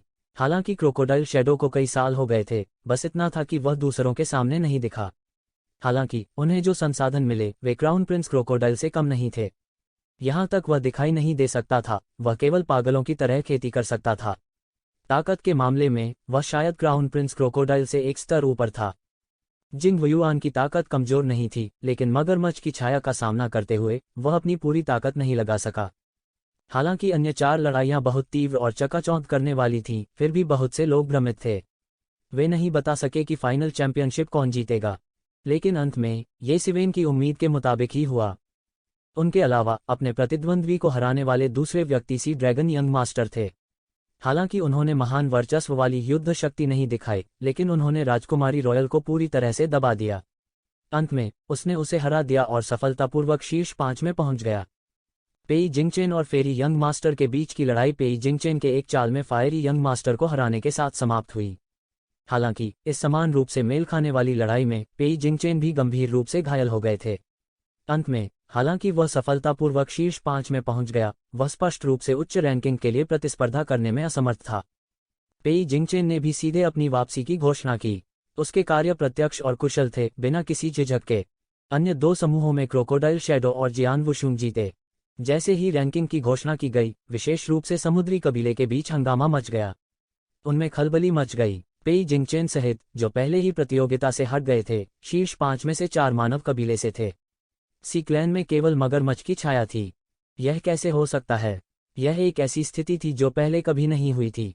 भले ही पूरे शीर्ष 10 को शामिल किया गया हो, समुद्री जनजाति का पलड़ा भारी नहीं होगा। यह कुछ ऐसा था जो पहले कभी नहीं हुआ था। अतीत में सी रेस और ह्यूमन रेस समान रूप से मेल खाते थे, और ऐसे समय भी थे जब सी रेस का पलड़ा भारी था। आखिरकार चाहे कुछ भी हो, सी रेस कई जातियों का गठबंधन था और केवल मानव जाति ही एक जाति थी। इस तरह की स्थिति पहले कभी नहीं हुई थी, लेकिन अब वास्तव में ऐसा हुआ है। तवे की तरह हलचल मच गई। हालांकि किसी को भी इस नियम की निष्पक्षता पर संदेह नहीं था। ऐसा इसलिए था क्योंकि यह एक ऐसा नियम था जिसे अनगिनत वर्षों के परीक्षण और त्रुटि के माध्यम से स्थापित किया गया था। कोई भी इस मामले में छेड़छाड़ नहीं कर सकता था, क्योंकि अगर उन्हें खोजा जाना था तो उन्हें 6 महान अधिपतियों के क्रोध का सामना करना पड़ेगा। दूसरे शब्दों में यह सब स्वाभाविक रूप से हुआ। सी क्लैन के कई लोग थोड़े डरे हुए थे। क्या यह मानव जाति का उदय हो सकता है? हालांकि वे सभी समुद्री कबीले के रूप में जाने जाते थे, वे अनिवार्य रूप से अलग अलग नस्लें थीं। दूसरे शब्दों में संपूर्ण रूप से समुद्री कबीले की तुलना मानव जाति से की जा सकती है। यदि उन्हें अलग अलग जातियों में विभाजित किया गया तो वे मानव जाति के प्रबल दबाव के अधीन होंगे। मानव जाति का मुख्य बल अंतहीन समुद्र में नहीं, बल्कि प्राचीन बैरेंस महाद्वीप पर था। यही वह स्थान था जो वास्तव में मनुष्यों के प्रजनन और रहने के लिए उपयुक्त था। लेकिन कोई बात नहीं, रैंकिंग पहले ही निकल चुकी थी। बदलाव की गुंजाइश नहीं थी। प्लाजा पर शीर्ष 4 जीतने वाले 4 लोग पहले से ही पंक्तिबद्ध थे। यंग मास्टर सी ड्रैगन, जियान वुशुंग और ये जिवेन स्वाभाविक रूप से एक साथ खड़े थे। दूसरी तरफ मगरमच्छ छाया अकेला खड़ा था, थोड़ा अकेला दिख रहा था। हालांकि क्रोकोडाइल शैडो ने परवाह नहीं की। उसे इस तरह की कोई परवाह नहीं थी। वह 3 लोगों को देखता ही रह गया। उसके मुंह के कोने पर एक व्यंग्य कौंध गया और उसने कहा, तो क्या हुआ अगर मैं अकेला ही बचा हूं? तो क्या हुआ अगर शीर्ष 5 में से 4 मनुष्य हैं? जब तक मैं चैंपियनशिप जीतता हूं और फले फूले क्लाउड सी रीजन की युवा पीढ़ी का शीर्ष व्यक्ति बन जाता हूं, इससे कोई फर्क नहीं पड़ता कि शीर्ष 5 में कितने इंसान हैं। यह ठीक था, क्योंकि वह इतने सालों से जमे हुए थे कि वह अच्छी तरह जानते थे कि तथाकथित कुछ लोगों का कोई मतलब नहीं था। लोग जीतने वालों को ही याद रखेंगे, हारने वालों को कौन याद रखेगा? जब तक उन्होंने चैंपियनशिप जीती, लोगों को आश्चर्य नहीं होगा कि शीर्ष 5 में से शीर्ष 4 में मानव ने कब्जा कर लिया, क्योंकि वह सबसे मजबूत था। उसकी चमक ही सब पर भारी पड़ने के लिए काफी थी। भाई जियान, ये जिवेन ने आगे बढ़कर कहा, मैं पहले आया था और जल्दी में चला गया था। मैंने मेरी जान बचाने के लिए आपको धन्यवाद नहीं दिया है। ये जिवेन इस तथ्य के बारे में बात कर रहे थे कि जियान वुशुंग ने उन्हें युवराज मगरमच्छ के हाथों से बचाया था। भले ही जियान वुशुंग कुछ समय के लिए उससे प्यार कर सकता है और उसके पास उस समय भागने की क्षमता थी, यह एक निर्विवाद तथ्य था कि उस समय जियान वुशुंग ने उसे बचाया था। जियान वुशुंग ने बस सिर हिलाया। उसकी आंखें तलवार की तरह तेज थीं और उसने कहा, मुझे उम्मीद नहीं थी कि तुम एक दिन यहाँ खड़े रहोगे। जब उसने पहले येज़िवेन को बचाया था तो येज़िवेन बस एक छोटा पात्र था जिसे उसने अपनी आंखों में बिल्कुल नहीं डाला था। यह सड़क किनारे राहगीर को बचाने जैसा ही था। उसने कभी नहीं सोचा था कि एक दिन यह राहगीर उसके साथ बराबरी पर होगा, इस जगह पर खड़ा होगा जो फूले हुए बादल सागर क्षेत्र की युवा पीढ़ी के सर्वोच्च सम्मान का प्रतिनिधित्व करता है। हाँ, हम सभी मानव नायक हैं। हमें करीब आना चाहिए, यंग मास्टर सी ड्रैगन ने मुस्कराते हुए कहा। हालांकि उनकी आवाज़ तेज नहीं थी, लेकिन इसने लोगों को एक ताज़ा एहसास दिया। क्राउन प्रिंस क्रोकोडाइल की दबंग शैली की तुलना में इसमें कोई संदेह नहीं था कि क्राउन प्रिंस क्रोकोडाइल की तुलना में यंग मास्टर सी ड्रैगन बहुत बेहतर था। आप दोनों हमारी मानव जाति के उत्कृष्ट नायक हैं, मैं तुम्हारे खिलाफ लड़ने के लिए उत्सुक हूं। यंग मास्टर सी ड्रैगन ने दोनों को देखा और कहा। हालांकि वह बहुत कोमल था, लेकिन उसका गंभीर लड़ाई का इरादा बिल्कुल भी कमजोर नहीं था और वह बेहद आत्मविश्वासी था। यह सैकड़ों वर्षों तक फले फूले बादल सागर क्षेत्र की युवा पीढ़ी पर हावी होने का विश्वास था। मैं दयालु नहीं होगा, जियान वुशुंग ने बेहोश होकर कहा। जियान वुशुंग का उत्तर संक्षिप्त और स्पष्ट था, लेकिन यह वास्तव में उनकी शैली थी। फिर सब बाहर जाओ, येज़िवेन ने मुस्कराते हुए कहा। इतनी दूर आए 4 लोगों में से कोई भी यहाँ हार नहीं मानना। हालांकि फाइनल में शीर्ष 2 का निर्धारण करने के लिए सेमीफाइनल जल्द ही आयोजित किया जाएगा, लेकिन ये शिवेन के लिए यह कोई समस्या नहीं थी। हालांकि वह अपने शरीर की रक्षा के लिए फीनिक्स रिजनरेशन तकनीक के साथ वास्तव में उसके लिए लगातार संघर्ष करता रहा, लेकिन वह किसी भी समय और कहीं भी चरम अवस्था को बनाए रख सकता था। लगातार लड़ाइयाँ उसके लिए कोई समस्या नहीं थीं, लेकिन दूसरों के लिए यह एक समस्या थी। ऐसा नहीं था कि उनके पास ठीक करने की अच्छी तकनीक नहीं थी, लेकिन उन्हें उसी स्तर के विरोधियों का सामना करना पड़ता था। हर लड़ाई एक खूनी लड़ाई थी और इससे उबरने में उन्हें काफी समय लग सकता है। अन्यथा पेई जिंगचेन को असहाय होकर पीछे नहीं हटना पड़ेगा। अपनी वर्तमान स्थिति में वह निश्चित रूप से हारेगा, चाहे वह किसी से भी मिले। सीधे हार मान लेने में ही भलाई थी। यह और अधिक सुरुचिपूर्ण दिखेगा। जल्द ही ड्रॉ के नतीजे सामने आ गए। यंग मास्टर सी ड्रैगन का सामना येज़िवेन से हुआ और येज़िवेन का प्रतिद्वंदी कोई और नहीं बल्कि क्रोकोडाइल शैडो था। उन चारों ने संकोच नहीं किया और जल्दी से अपने अपने अखाड़े में प्रवेश कर गए। उम्मीद के मुताबिक हम फिर भी एक दूसरे से टकरा गए। मगरमच्छ की छाया ने कुटिल मुस्कान के साथ कहा, मैंने कहा था तुम्हें मृत्यु से पहले अपनी अंतिम सांस का आनंद लेना चाहिए। जिस तरह आपने जहरीले यंग मास्टर का सिर काटा था, उसी तरह आज आप भी उसी तरह खत्म हो जाएंगे। उद्धरण चिन्ह। क्यों, क्या तुम उससे बदला लेना चाहते हो? येज़िवेन ने धीरे से कहा।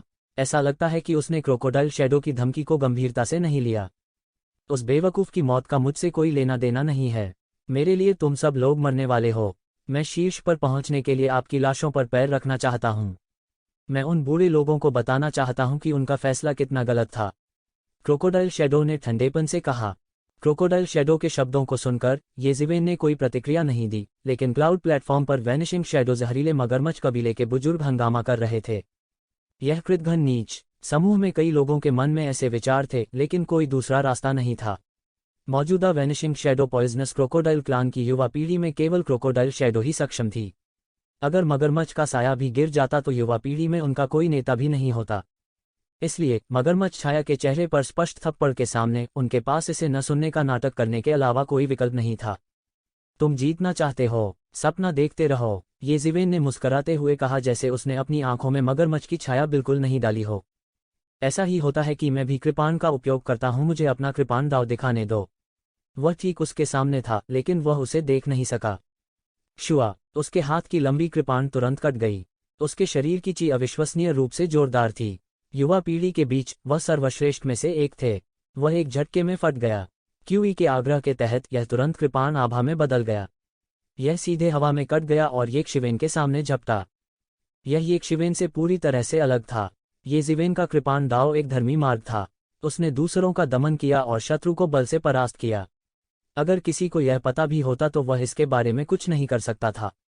क्रोकोडाइल शैडो की कृपाण तकनीक बिल्कुल अजीब थी। कृपाण स्पष्ट रूप से येज़िवेन के सामने थी, लेकिन जब वह दिखाई दी तो वह एक अलग जगह पर थी। इस तरह की कृपाण तकनीक से बचाव करना असंभव कहा जा सकता है। अगर कोई सावधान नहीं होता तो वह कृपाण के नीचे मर सकता था। येज़िवेन के लिए शक्तिशाली और भारी मार्ग की तुलना में इससे निपटना कहीं अधिक कठिन था। गति कितनी भी तेज क्यों न हो, एक निश्चित मार्ग हमेशा होता था। जब तक कोई निश्चित मार्ग था, तो चाहे वह कितनी भी तेज क्यों न हो, येकशिवेन हमेशा बचाव करने में सक्षम होगी। हालांकि इस अनियमित ब्लेड के सामने येज़िवेन कुछ हद तक असहाय थी। वे दोनों कृपाण तकनीकें थीं, लेकिन उनका रूप येज़िवेन की कृपाण तकनीकों से बिल्कुल अलग था। हालांकि येज़िवेन और क्रोकोडाइल शैडो के बीच सबसे बड़ा अंतर यह था कि क्रोकोडाइल शैडो के लिए कृपाण उसका दांव था। येज़िवेन के लिए उनका दांव मार्शल आर्ट था। उन्होंने कृपाण तकनीकों को नियंत्रित करने के लिए केवल मार्शल आर्ट का इस्तेमाल किया। वे दो पूरी तरह से अलग स्तर थे। हालांकि उनकी कृपाण तकनीक अनिश्चित और अप्रत्याशित थी, लेकिन इसकी गति तेज थी। यह एक छाया की तरह था। वो सीधे बाहर निकली और एक पल में येज़िवेन के चेहरे पर जा लगी।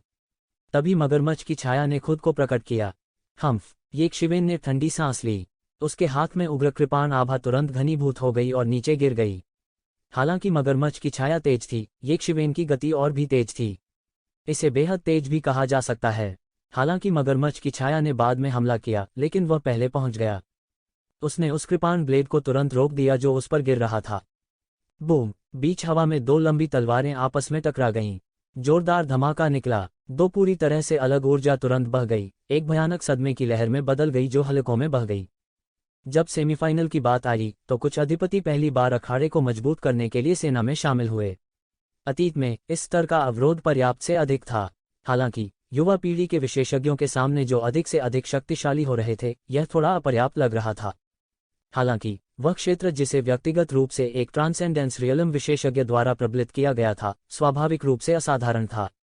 दो कृपाणों की टक्कर वास्तव में अवरोध को तोड़ने में असमर्थ थी। क्रोकोडाइल शैडो की कृपाण तकनीक को अवरुद्ध करने के बाद येज़िवेन के हाथ का उग्र कृपाण बिना किसी हिचकिचाहट के क्षैतिज रूप से फिसल गया। इसने मध्य हवा में एक विशाल कृपाण आभा खींची और बह गया। मगरमच्छ की छाया ने सेबर क्यूई को चकमा दे दिया। सेबर क्यूई उसके चेहरे से केवल 1 सेंटीमीटर की दूरी पर था और क्षैतिज रूप से उसके चेहरे पर गिरा। उसके पैर नहीं रुके, उसने जमकर जमीन पर पटक दिया और उसका आंकड़ा तुरंत 10 मीटर से अधिक पीछे हट गया। फिर उसने उठकर येज़िवेन को देखा।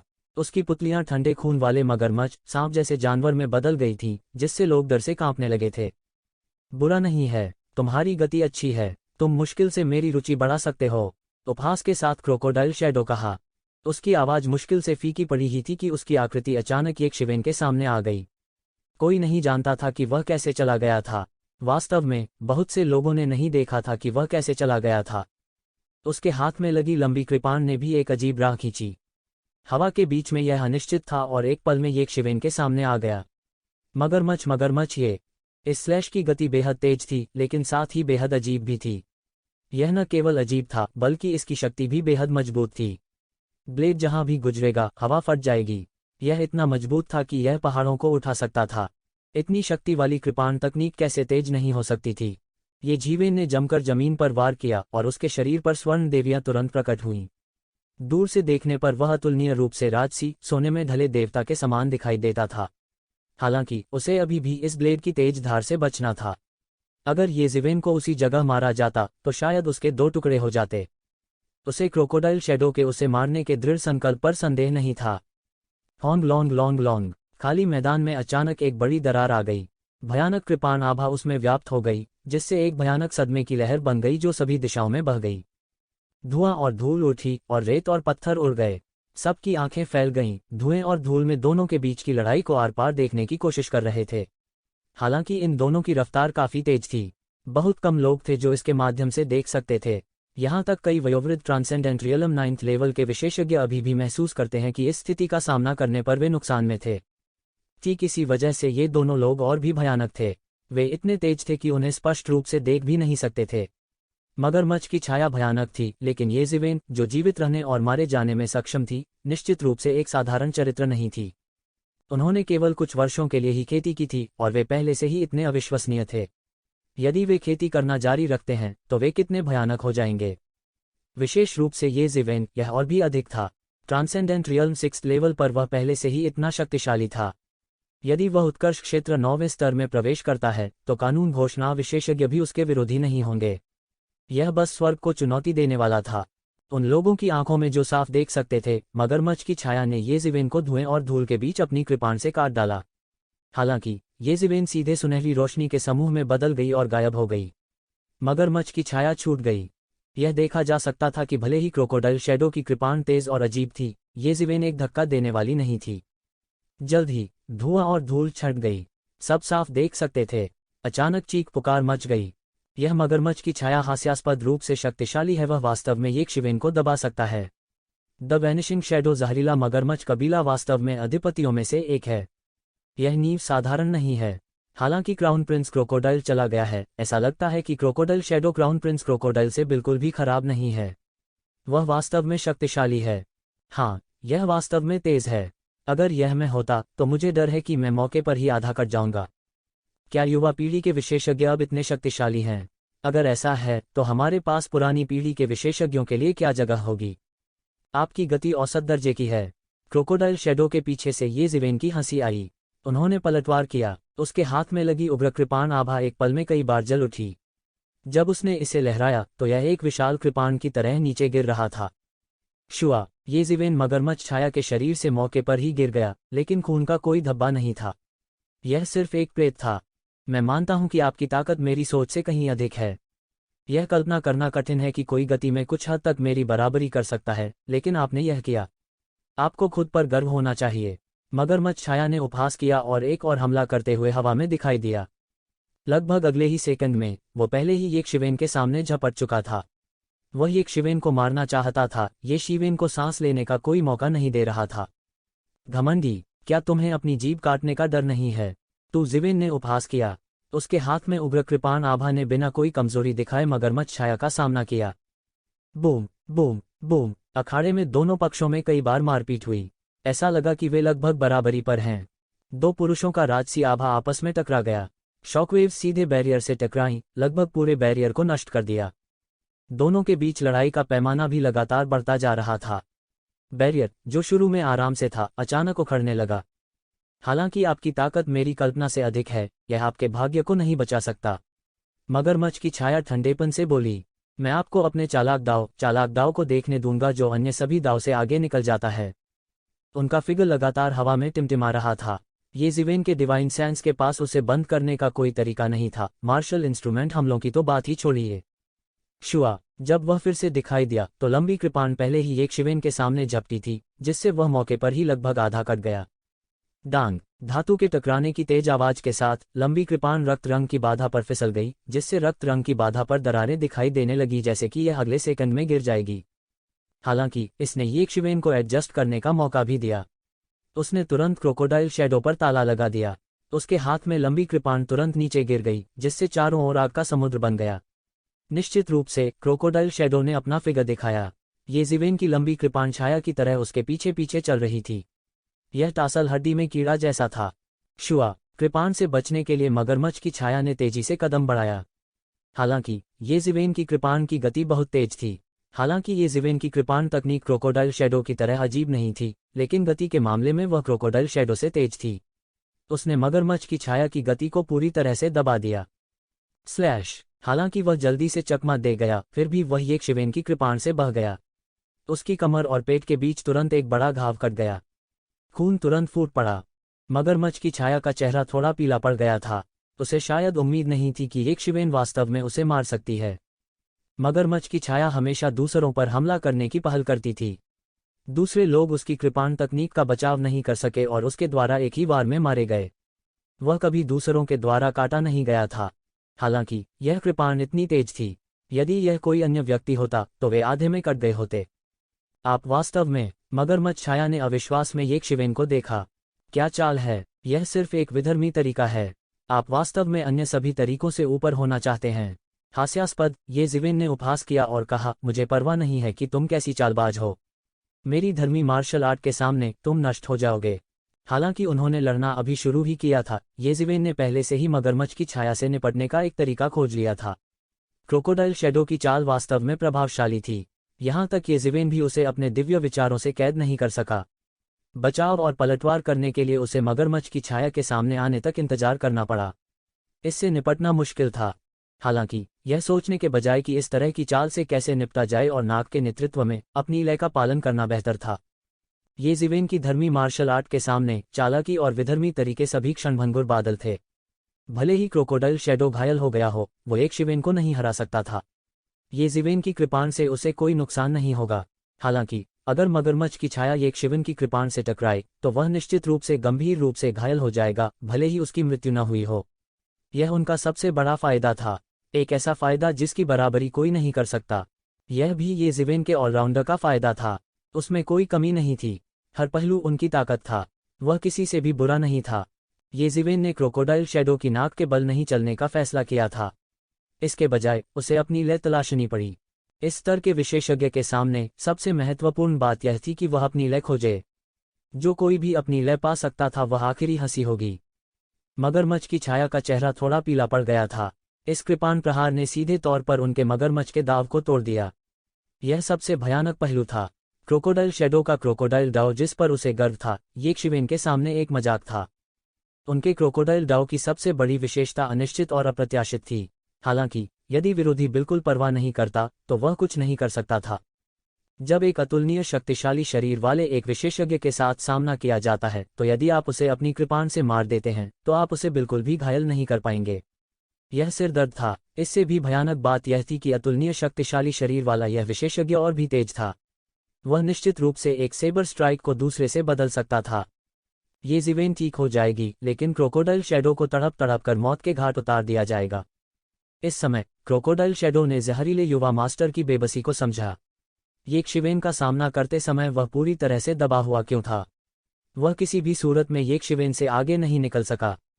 स्वाभाविक रूप से क्रोकोडाइल शैडो ने खुद को असहाय महसूस किया। बहुत अच्छा, बहुत अच्छा। जितना मैंने सोचा था तुम उससे कहीं ज्यादा मजबूत हो।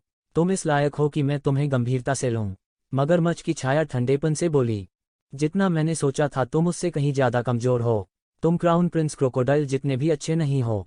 तुम बस अपनी प्रतिष्ठा के योग्य नहीं हो, ये शिवेन ने हल्के से कहा। मगरमच्छ छाया की मगरमच्छ जैसी आंखें अचानक तेजी से सिकुड़ गईं। क्राउन प्रिंस क्रोकोडाइल जितना अच्छा नहीं, वाक्य ने उन्हें तुरंत भड़का दिया। मौके पर ही उनका चेहरा काला पड़ गया। क्राउन प्रिंस क्रोकोडाइल से हीन होना उसका उल्टा पैमाना था और इस जीवन में उसके दिल में सबसे बड़ी नफरत।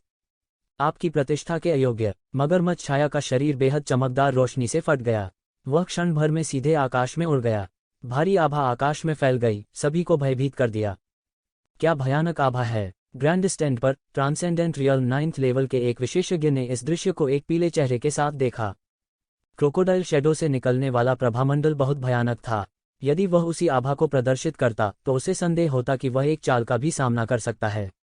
वास्तव में उसके पास केवल एक चाल का सामना करने का आत्मविश्वास नहीं था, क्योंकि वह बहुत भयानक थी।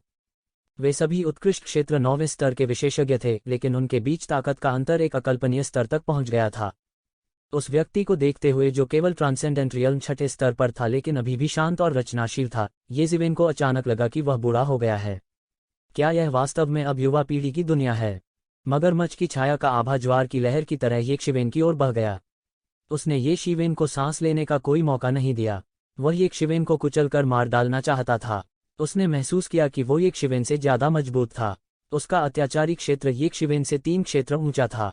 शायद ये ज़िवेन अपनी लड़ाई के कौशल के साथ इस अंतर के कुछ हिस्से के लिए भर सकता था, लेकिन ये असमानताएं मौजूद थीं। यदि यह अस्तित्व में होता तो यह एक बचाव का रास्ता होता और खामियों का फायदा उठाया जा सकता था। भव्य आभा की इस प्रचंड लहर के सामने ये ज़िवेन ने एक शब्द भी नहीं कहा और सीधे अपने हाथ से काट दिया।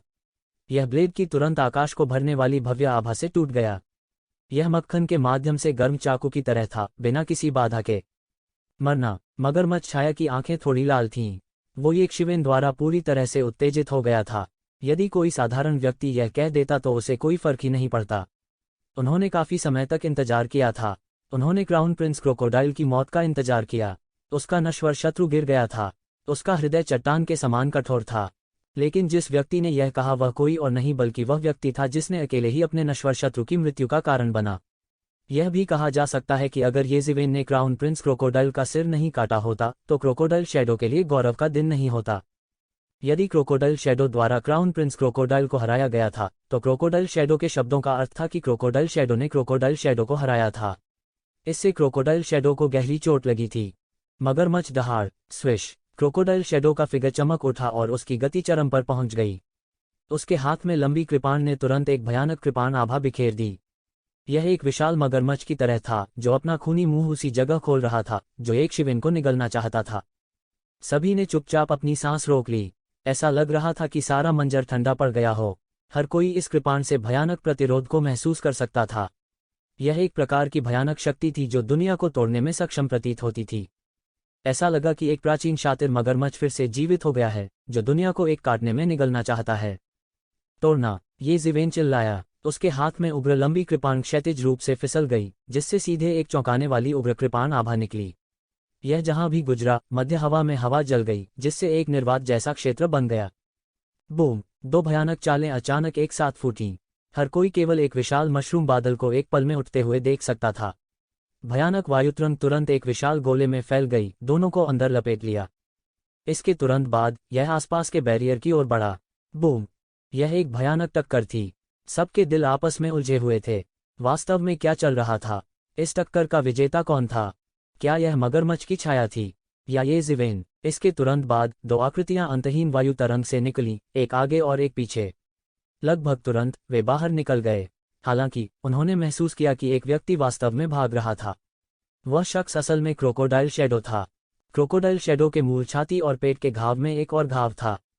खून बह निकला, लोगों को ठंडे पसीने में तरबतर कर दिया। मगरमच्छ छाया खो गया। किसी ने यह दृश्य देखा और तुरंत चिल्लाया। इस बार जाहिर तौर पर इस टक्कर में क्रोकोडाइल शैडो नुकसान में थी। उसका घाव और भी गहरा था। इस समय हवा की लहर अंत में शांत हो गई। अंत में सभी ने अखाड़े की पूरी स्थिति देखी। अखाड़ा पहले ही पूरी तरह ढह चुका था। यहाँ तक आसपास के बैरियर में भी कुछ दरारें थीं। दोनों के बीच की लड़ाई कितनी भयानक थी, इसका अंदाजा लगाया जा सकता है। ये शिवेन ने तुरंत उसका पीछा किया।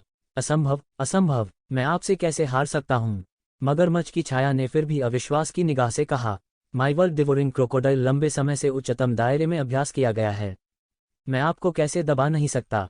इस समय मगरमच्छ की छाया ने ये ज़िवेन को ऐसे देखा जैसे उसने कोई भूत देखा हो। ऐसा असामान्य व्यक्ति उन्होंने कभी नहीं देखा था। ये शिवेन द्वारा उसे पूरी तरह से दबा दिया गया था। क्रोकोडाइल शैडो के इतने अहंकारी होने का कारण स्वाभाविक रूप से था, क्योंकि उसकी अपनी क्षमता थी। यहाँ तक कि पूरे लुप्त छाया वाले जहरीले मगरमच्छ कबीले में बहुत से लोग विश्वभक्षी मगरमच्छ कबीले का अभ्यास नहीं कर सकते थे। जिन लोगों ने इसका अभ्यास किया वे ज्यादातर लॉ मैनिफेस्टेशन रियल्म विशेषज्ञ थे। कोई कल्पना कर सकता है कि उसका सम्राट कितना शक्तिशाली था। बस इतना ही, ये ज़िवेन ने उपहास किया। अभी अभी उसकी कृपाण रहस्यमयी ज्वाला से बाहर निकली, सीधे उसके विश्वभक्षी मगरमच्छ को जला दिया। यद्यपि उसने अपनी बची हुई रहस्यमय लॉ को भस्म कर दिया, यह इसके लायक था। उसने मगरमच्छ की छाया को सीधे तौर पर घायल कर दिया। शेष स्वर्गीय लपटें उसके लिए इसे फिर से उपयोग करने के लिए पर्याप्त नहीं थीं। उन्हें धीरे धीरे पोषण देने के लिए अभी भी समय चाहिए था। हालांकि इस दौरान एक के बाद एक चीजें होती रहीं। उसके पास आराम करने का समय नहीं था। स्वर्गीय लपटों को पोषण देने के लिए पर्याप्त समय देना तो दूर की बात है। लगातार कई बार इसका उपयोग करने के बाद स्वर्गीय लपटें पूरी तरह से अपर्याप्त थीं। उसने मगरमच्छ की छाया का पीछा किया। अपनी गति से मगरमच्छ छाया का पीछा करना मुश्किल नहीं था, जो उसके द्वारा गंभीर रूप से घायल हो गया था। धत्तेरी की! मगरमच्छ की छाया अचानक दहाड़ उठी। वह सीधे कृपाण प्रकाश से नीचे गिर गया। यह एक अजीब झरने की तरह था जो ये ज़िवेन को वहीं गिरा रहा था। यह कृपाण दुनिया को तोड़ने और जीवन और मृत्यु के रहस्य को समझने वाली लगती थी। हताशा में क्रोकोडाइल शैडो ने कृपाण दाव की अपनी सारी समझ को इसमें एकीकृत कर दिया और बाहर निकल गया। यह ब्लेड स्ट्राइक वास्तव में बहुत शक्तिशाली थी। अंतरिक्ष एक पल में तरंगित होने लगा। इससे अंतरिक्ष में उतार चढ़ाव हो सकता है। कोई भी कल्पना कर सकता है कि ब्लेड का यह प्रहार कितना भयानक था। ये शिवेन ने इसे नीचे नहीं देखा, भले ही इसे जल्दबाजी में काट दिया गया था। तो ज़िवेन ने सुनहरी लहर पर कदम रखा। कृपाण आभा से बचते हुए उनकी आकृति तुरंत एक सुनहरी रोशनी में बदल गई। फिर वह फिर से आउट हो गया। बूम! मगरमच्छ का साया मौके पर ही कट गया। उसके शरीर के लगभग 2 टुकड़े हो गए थे। मौके पर खून बिखर गया। वे लुप्त छाया जहरीले मगरमच्छ कबीले के विशेषज्ञ अचानक अपनी कुर्सियों से उठ खड़े हुए। तुम्हारी हिम्मत कैसे हुई? अचानक वे चिल्लाए। युवराज मगरमच्छ की मौत उन्हें व्यथित करने के लिए काफी थी। अगर मगरमच्छ की छाया भी गिर गई तो वे युवा पीढ़ी के बीच एक नेता नहीं खोज पाएंगे। हालांकि क्या एक शिवेन उनकी बात सुनेंगे? वैसे भी वह पहले ही क्राउन प्रिंस क्रोकोडाइल का सिर काट चुका था। मगरमच्छ की छाया को मारने से कोई फर्क नहीं पड़ता था। वह चैंपियनशिप जीतना चाहता था। उसे कोई नहीं रोक सकता था। इसके अलावा लुप्त छाया जहरीला मगरमच्छ कबीले ने बार बार उसके खिलाफ साजिश रची। इसने उनके उल्टे पैमाने को छू लिया था। हालांकि वह बहुत ही सज्जन व्यक्ति प्रतीत होते थे, लेकिन जो लोग उनसे परिचित थे वे जानते होंगे कि अगर उन्हें उकसाया गया तो वे एक निडर व्यक्ति होंगे। अगर स्वर्ग मुझे रोकना चाहता है तो मैं स्वर्ग में छेद कर दूंगा। मैं हिम्मत क्यों नहीं करूंगा? ये ज़िवेन दहाड़ा और फिर से नीचे गिरा। कृपाण छाया जहां से गुजरी, प्रकाश की एक धारा पार हो गई। क्रोकोडाइल शैडो का फिगर सीधे टेलीपोर्ट किया गया। सबसे महत्वपूर्ण क्षण में क्रोकोडाइल शैडो ने अपनी नेम प्लेट को तोड़ दिया और टेलीपोर्ट कर दिया। बूम! ये ज़िवेन की कृपाण आभा ने मगरमच्छ की छाया को नहीं काटा। इसके बजाय इसने 10 मीटर लंबी एक बड़ी दरार बनाते हुए जमीन को गिरा दिया। वह वास्तव में भाग गया। ये ज़िवेन समझ गए थे कि जहरीला यंग मास्टर उस समय इतना उदास क्यों था। वह केवल बेबसी से देख सकता था क्योंकि उसके मुंह का मोटा मांस उसकी पकड़ से निकल गया था। अखाड़े के बाहर मगरमच्छ छाया, जिसे टेलीपोर्ट किया गया था, गंभीर चोटों के कारण हवा में उड़ने में असमर्थ था। वह सीधे जमीन पर गिर पड़ा। यह एक दुखद दृश्य था। लुप्त होती छाया वाले जहरीले मगरमच्छ कबीले के बुजुर्गों ने राहत की सांस ली। कोई बात नहीं, क्रोकोडाइल शैडो का जीवित रहना बेहतर था। जहां तक चोट की बात है, धनी वैनिशिंग शैडो जहरीले मगरमच्छ कबीले के लिए यह कोई समस्या नहीं थी। हालांकि जैसे ही क्रोकोडाइल शैडो ने अपनी नेमप्लेट तोड़ दी और बच निकला, इसका मतलब था कि ये ज़िवेन ने इस लड़ाई में अंतिम जीत हासिल की और सफलतापूर्वक फाइनल में पहुंच गई। हे भगवान, ये ज़िवेन कौन है? वह इतना शक्तिशाली क्यों है? ऐसी लड़ाई मेरी कल्पना से परे है। इस साल के युवा विशेषज्ञ बहुत मजबूत हैं। कितने जीनियस उससे हारे हैं। क्राउन प्रिंस क्रोकोडाइल, जहरीला यंग मास्टर और क्रोकोडाइल शैडो सभी उससे हार चुके हैं। क्या वह चैंपियनशिप जीतने के लिए इस तरह के विजयी रिकॉर्ड को बनाए रखने जा रहा है? मुझे ऐसा नहीं लगता। आखिरकार यंग मास्टर सी ड्रैगन की ताकत खराब नहीं है। वह पिछले टूर्नामेंट में चैंपियन थे, सभी को दबा रहे थे। यह शिखर तस्लीम है, युवा पीढ़ी के उच्चतम स्तर की लड़ाई। पूरा अखाड़ा पहले से ही उत्साह से उबल रहा था। उन्होंने क्रोकोडाइल शैडो की अत्याचारी ताकत देखी थी, लेकिन उसे ये ज़िवेन ने लगभग कुचल दिया था। अगर ये ज़िवेन ने एक खूनी लड़ाई के बाद उन्हें हरा दिया तो हर कोई इतना उत्साहित नहीं होगा। जिस बात ने उन्हें वास्तव में उत्साहित किया वह यह थी कि येशिवेन ने उन्हें लगभग सहजता से हरा दिया। साधारण उत्कृष्ट क्षेत्र 9वें स्तर के विशेषज्ञ अब इन युवा प्रतिभाओं के विरोधी नहीं थे। हालांकि इन युवा प्रतिभाओं के पास ये ज़िवेन के हाथों में वापस लड़ने की शक्ति नहीं थी। क्या इससे ये ज़िवेन और अधिक भयानक नहीं हो गया? क्या उनका मुकाबला न केवल ट्रांसेंडेंट रियलम 9वें स्तर पर है, बल्कि हाफ स्टेप लॉ मैनिफेस्टेशन दायरे में भी है? कुछ लोगों को इस पर शक भी हुआ। यदि पारलौकिक क्षेत्र 9वें स्तर में इतनी ताकत हो सकती है, तो यह बहुत ही स्वर्ग विरोधी होगा। ये ज़िवेन केवल एक उत्कृष्ट क्षेत्र 6ठे स्तर का योद्धा था। उसे स्वर्ग विरोधी के रूप में वर्णित करना अतिशयोक्ति नहीं थी। तो ज़िवेन ने अपनी तरफ से लड़ाई को सुलझा लिया था, लेकिन दूसरी तरफ यंग मास्टर सी ड्रैगन और अनपैरेलेड स्वॉर्ड के बीच लड़ाई गतिरोध में थी। अद्वितीय तलवार कल्टीवेटर और अद्वितीय तलवार कल्टीवेटर का सामना करते हुए यंग मास्टर सी ड्रैगन जाहिर तौर पर पहले की तरह सहज नहीं था। उन्होंने अद्वितीय तलवार कल्टीवेटर द्वारा दबाए जाने की स्थिति को भी प्रकट किया। ये ज़िवेन की तरफ उसने जल्दी से अपना ध्यान उस एकमात्र लड़ाई की ओर लगाया जो अभी चल रही थी। उन दोनों के बीच की लड़ाई का परिणाम इस बात से भी संबंधित था कि कौन फाइनल में पहुंचेगा और येशिवेन के खिलाफ लड़ेगा। सब बाहर जाओ या तुम मुझे हरा नहीं सकते, यंग मास्टर सी ड्रैगन चिल्लाया। एक उफान के साथ उसके शरीर की सारी ची एक ही बार में फट गई। भयानक रियल एलिमेंटल एनर्जी एक शक्तिशाली समुद्री लहर की तरह थी, जो सभी दिशाओं में प्रभाव डालते हुए हलकों में एक तूफान को तुरंत पार कर गई। यहां तक येशिवेन की आंखें भी अचानक से खुल गईं। युवा मास्टर सी ड्रैगन की ची अकल्पनीय रूप से सघन थी। यदि उसके पास स्टार बीस्ट रक्त रेखा नहीं होती, स्वर्ग को चुनौती देने वाली रक्त रेखा नहीं होती, तो उसका QE young master sea dragon से कहीं कमतर होता। यहां तक अगर वह उत्कृष्ट क्षेत्र 9वें स्तर तक साधना करता है, तो वह यंग मास्टर सी ड्रैगन के स्तर को पार नहीं कर सकता है।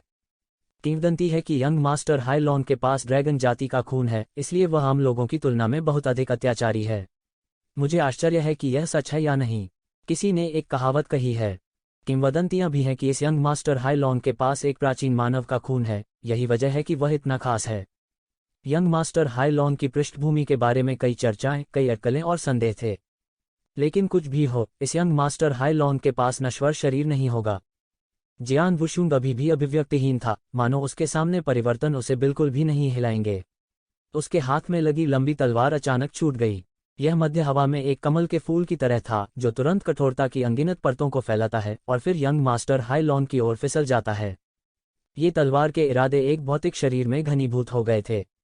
तलवार की रोशनी के अस्तित्व के साथ तलवार के इरादे का संक्षेपण भी था।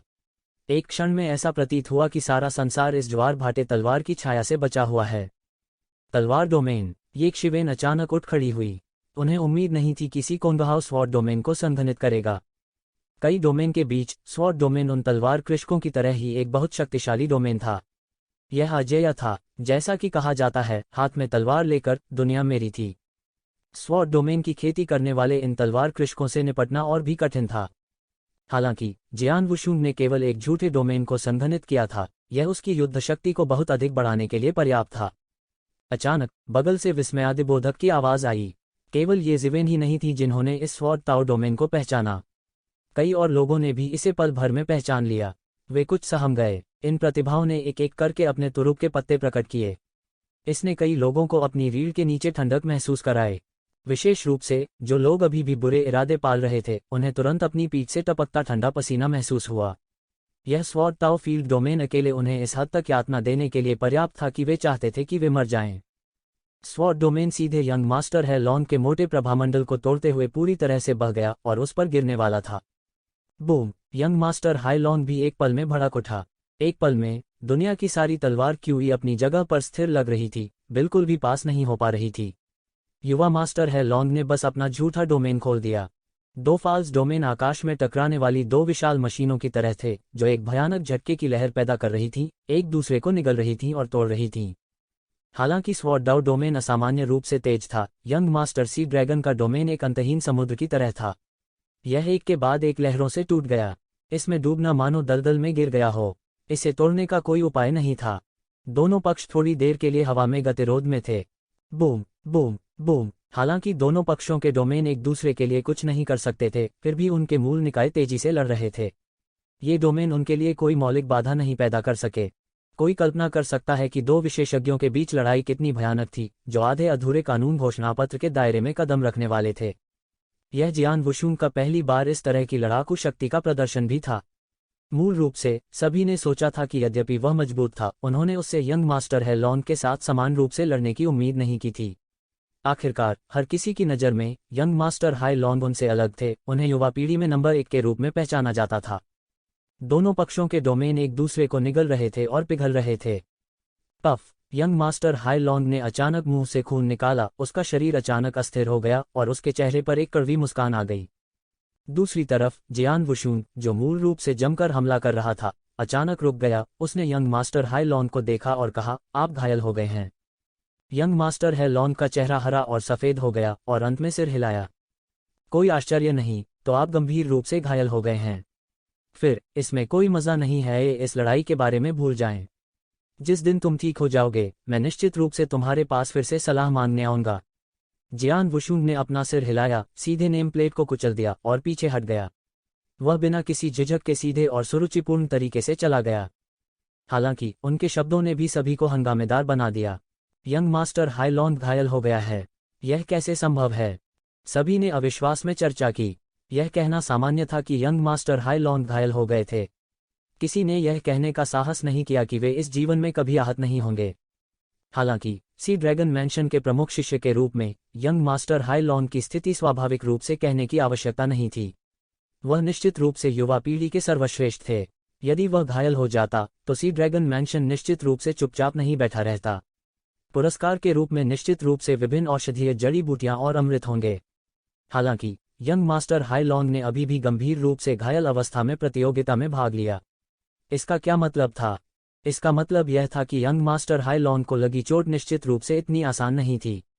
यह भी कहा जा सकता है कि यह इतना गंभीर था कि थोड़े समय में सी ड्रैगन मैंशन भी इसके बारे में कुछ नहीं कर सका। अन्यथा sea dragon mansion young master हाई लॉन्ग को गंभीर रूप से घायल अवस्था में प्रतियोगिता में भाग लेते हुए कैसे देख सकता था?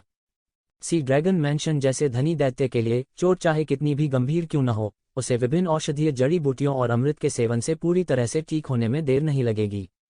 और सबसे महत्वपूर्ण बात यह थी कि यंग मास्टर हाई लॉन्ग वास्तव में यहाँ पूरी तरह से गंभीर रूप से घायल अवस्था में लड़े थे। उनकी ताकत बस अकल्पनीय थी। तभी येक शिवेन ने सिर हिलाया। कोई आश्चर्य नहीं कि यह यंग मास्टर है लॉन्ग अफवाहों से कुछ अलग था। उसके पास महान वर्चस्व वाली युद्ध शक्ति नहीं थी। अब जब आपने इसका उल्लेख किया है तो मुझे पहले की एक अफवाह याद आ गई है। सील की गई भूमि में युवा मास्टर सी ड्रैगन गंभीर रूप से घायल हो गया था। केवल वह गंभीर रूप से घायल हो गया था, बल्कि सी ड्रैगन हवेली से जुड़े लोगों को सीलबंद भूमि में कुछ अविश्वसनीय अस्तित्व का सामना करना पड़ा। वे गंभीर रूप से घायल हुए और लगभग सभी मारे गए। इस समय एक योद्धा ने अचानक उसके माथे पर थप्पड़ मारा और कहा जैसे उसे अचानक कुछ याद आया हो, मैंने इस अफवाह के बारे में भी सुना है। केवल सी ड्रैगन मैंशन ही नहीं, बल्कि अन्य प्रमुख बलों को भी लगता है कि सील की गई भूमि में भारी नुकसान हुआ है। किसी ने याद किया और कहा, सील की गई जमीन, अविश्वसनीय अस्तित्व, क्या ऐसा हो सकता है? वह अनुपम दानव। ये सिवेन को अचानक कुछ ख्याल आया। पूरे सीलबंद क्षेत्र में केवल एक ही इकाई थी जो सभी प्रमुख ताकतों को हरा सकती थी। सप्रेसिंग डेविल टॉवर के अंदर अशुभ जानवर के अलावा केवल एक अन्य इकाई थी जो उस अशुभ जानवर के साथ समान रूप से लड़ सकती थी, मैचलेस डेविल लॉर्ड। यदि यह वास्तव में वह शातिर जानवर था, तो यह बता सकता था कि सभी प्रमुख बल गंभीर रूप से घायल क्यों हुए। यहाँ तक यंग मास्टर हाई लॉन्ग जैसा मजबूत व्यक्ति भी अपूरणीय घावों के साथ रह गया था। इतना कहते ही येज़िवेन को अचानक उस समय की स्थिति याद आ गई। मूल रूप से उन्होंने सोचा था कि दानव सबरिंग टॉवर की खबर फैलने के बाद प्रमुख बल जल्दी से लोगों को समर्थन के लिए भेजेंगे, लेकिन तथ्य ऐसा नहीं था। अंत में प्रमुख बलों ने लोगों को समर्थन के लिए भेजा, लेकिन उन्हें प्रमुख संप्रदायों की मांदों से भेजा गया था, न कि सीलबंद भूमि में प्रमुख बलों के स्वामी।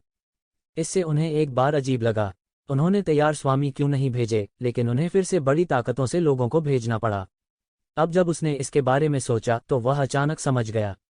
यह पता चला कि यह मौलिक कारण था। ऐसा नहीं था कि उन्होंने लोगों को समर्थन के लिए नहीं भेजा, लेकिन वे खुद को विभाजित नहीं कर सके।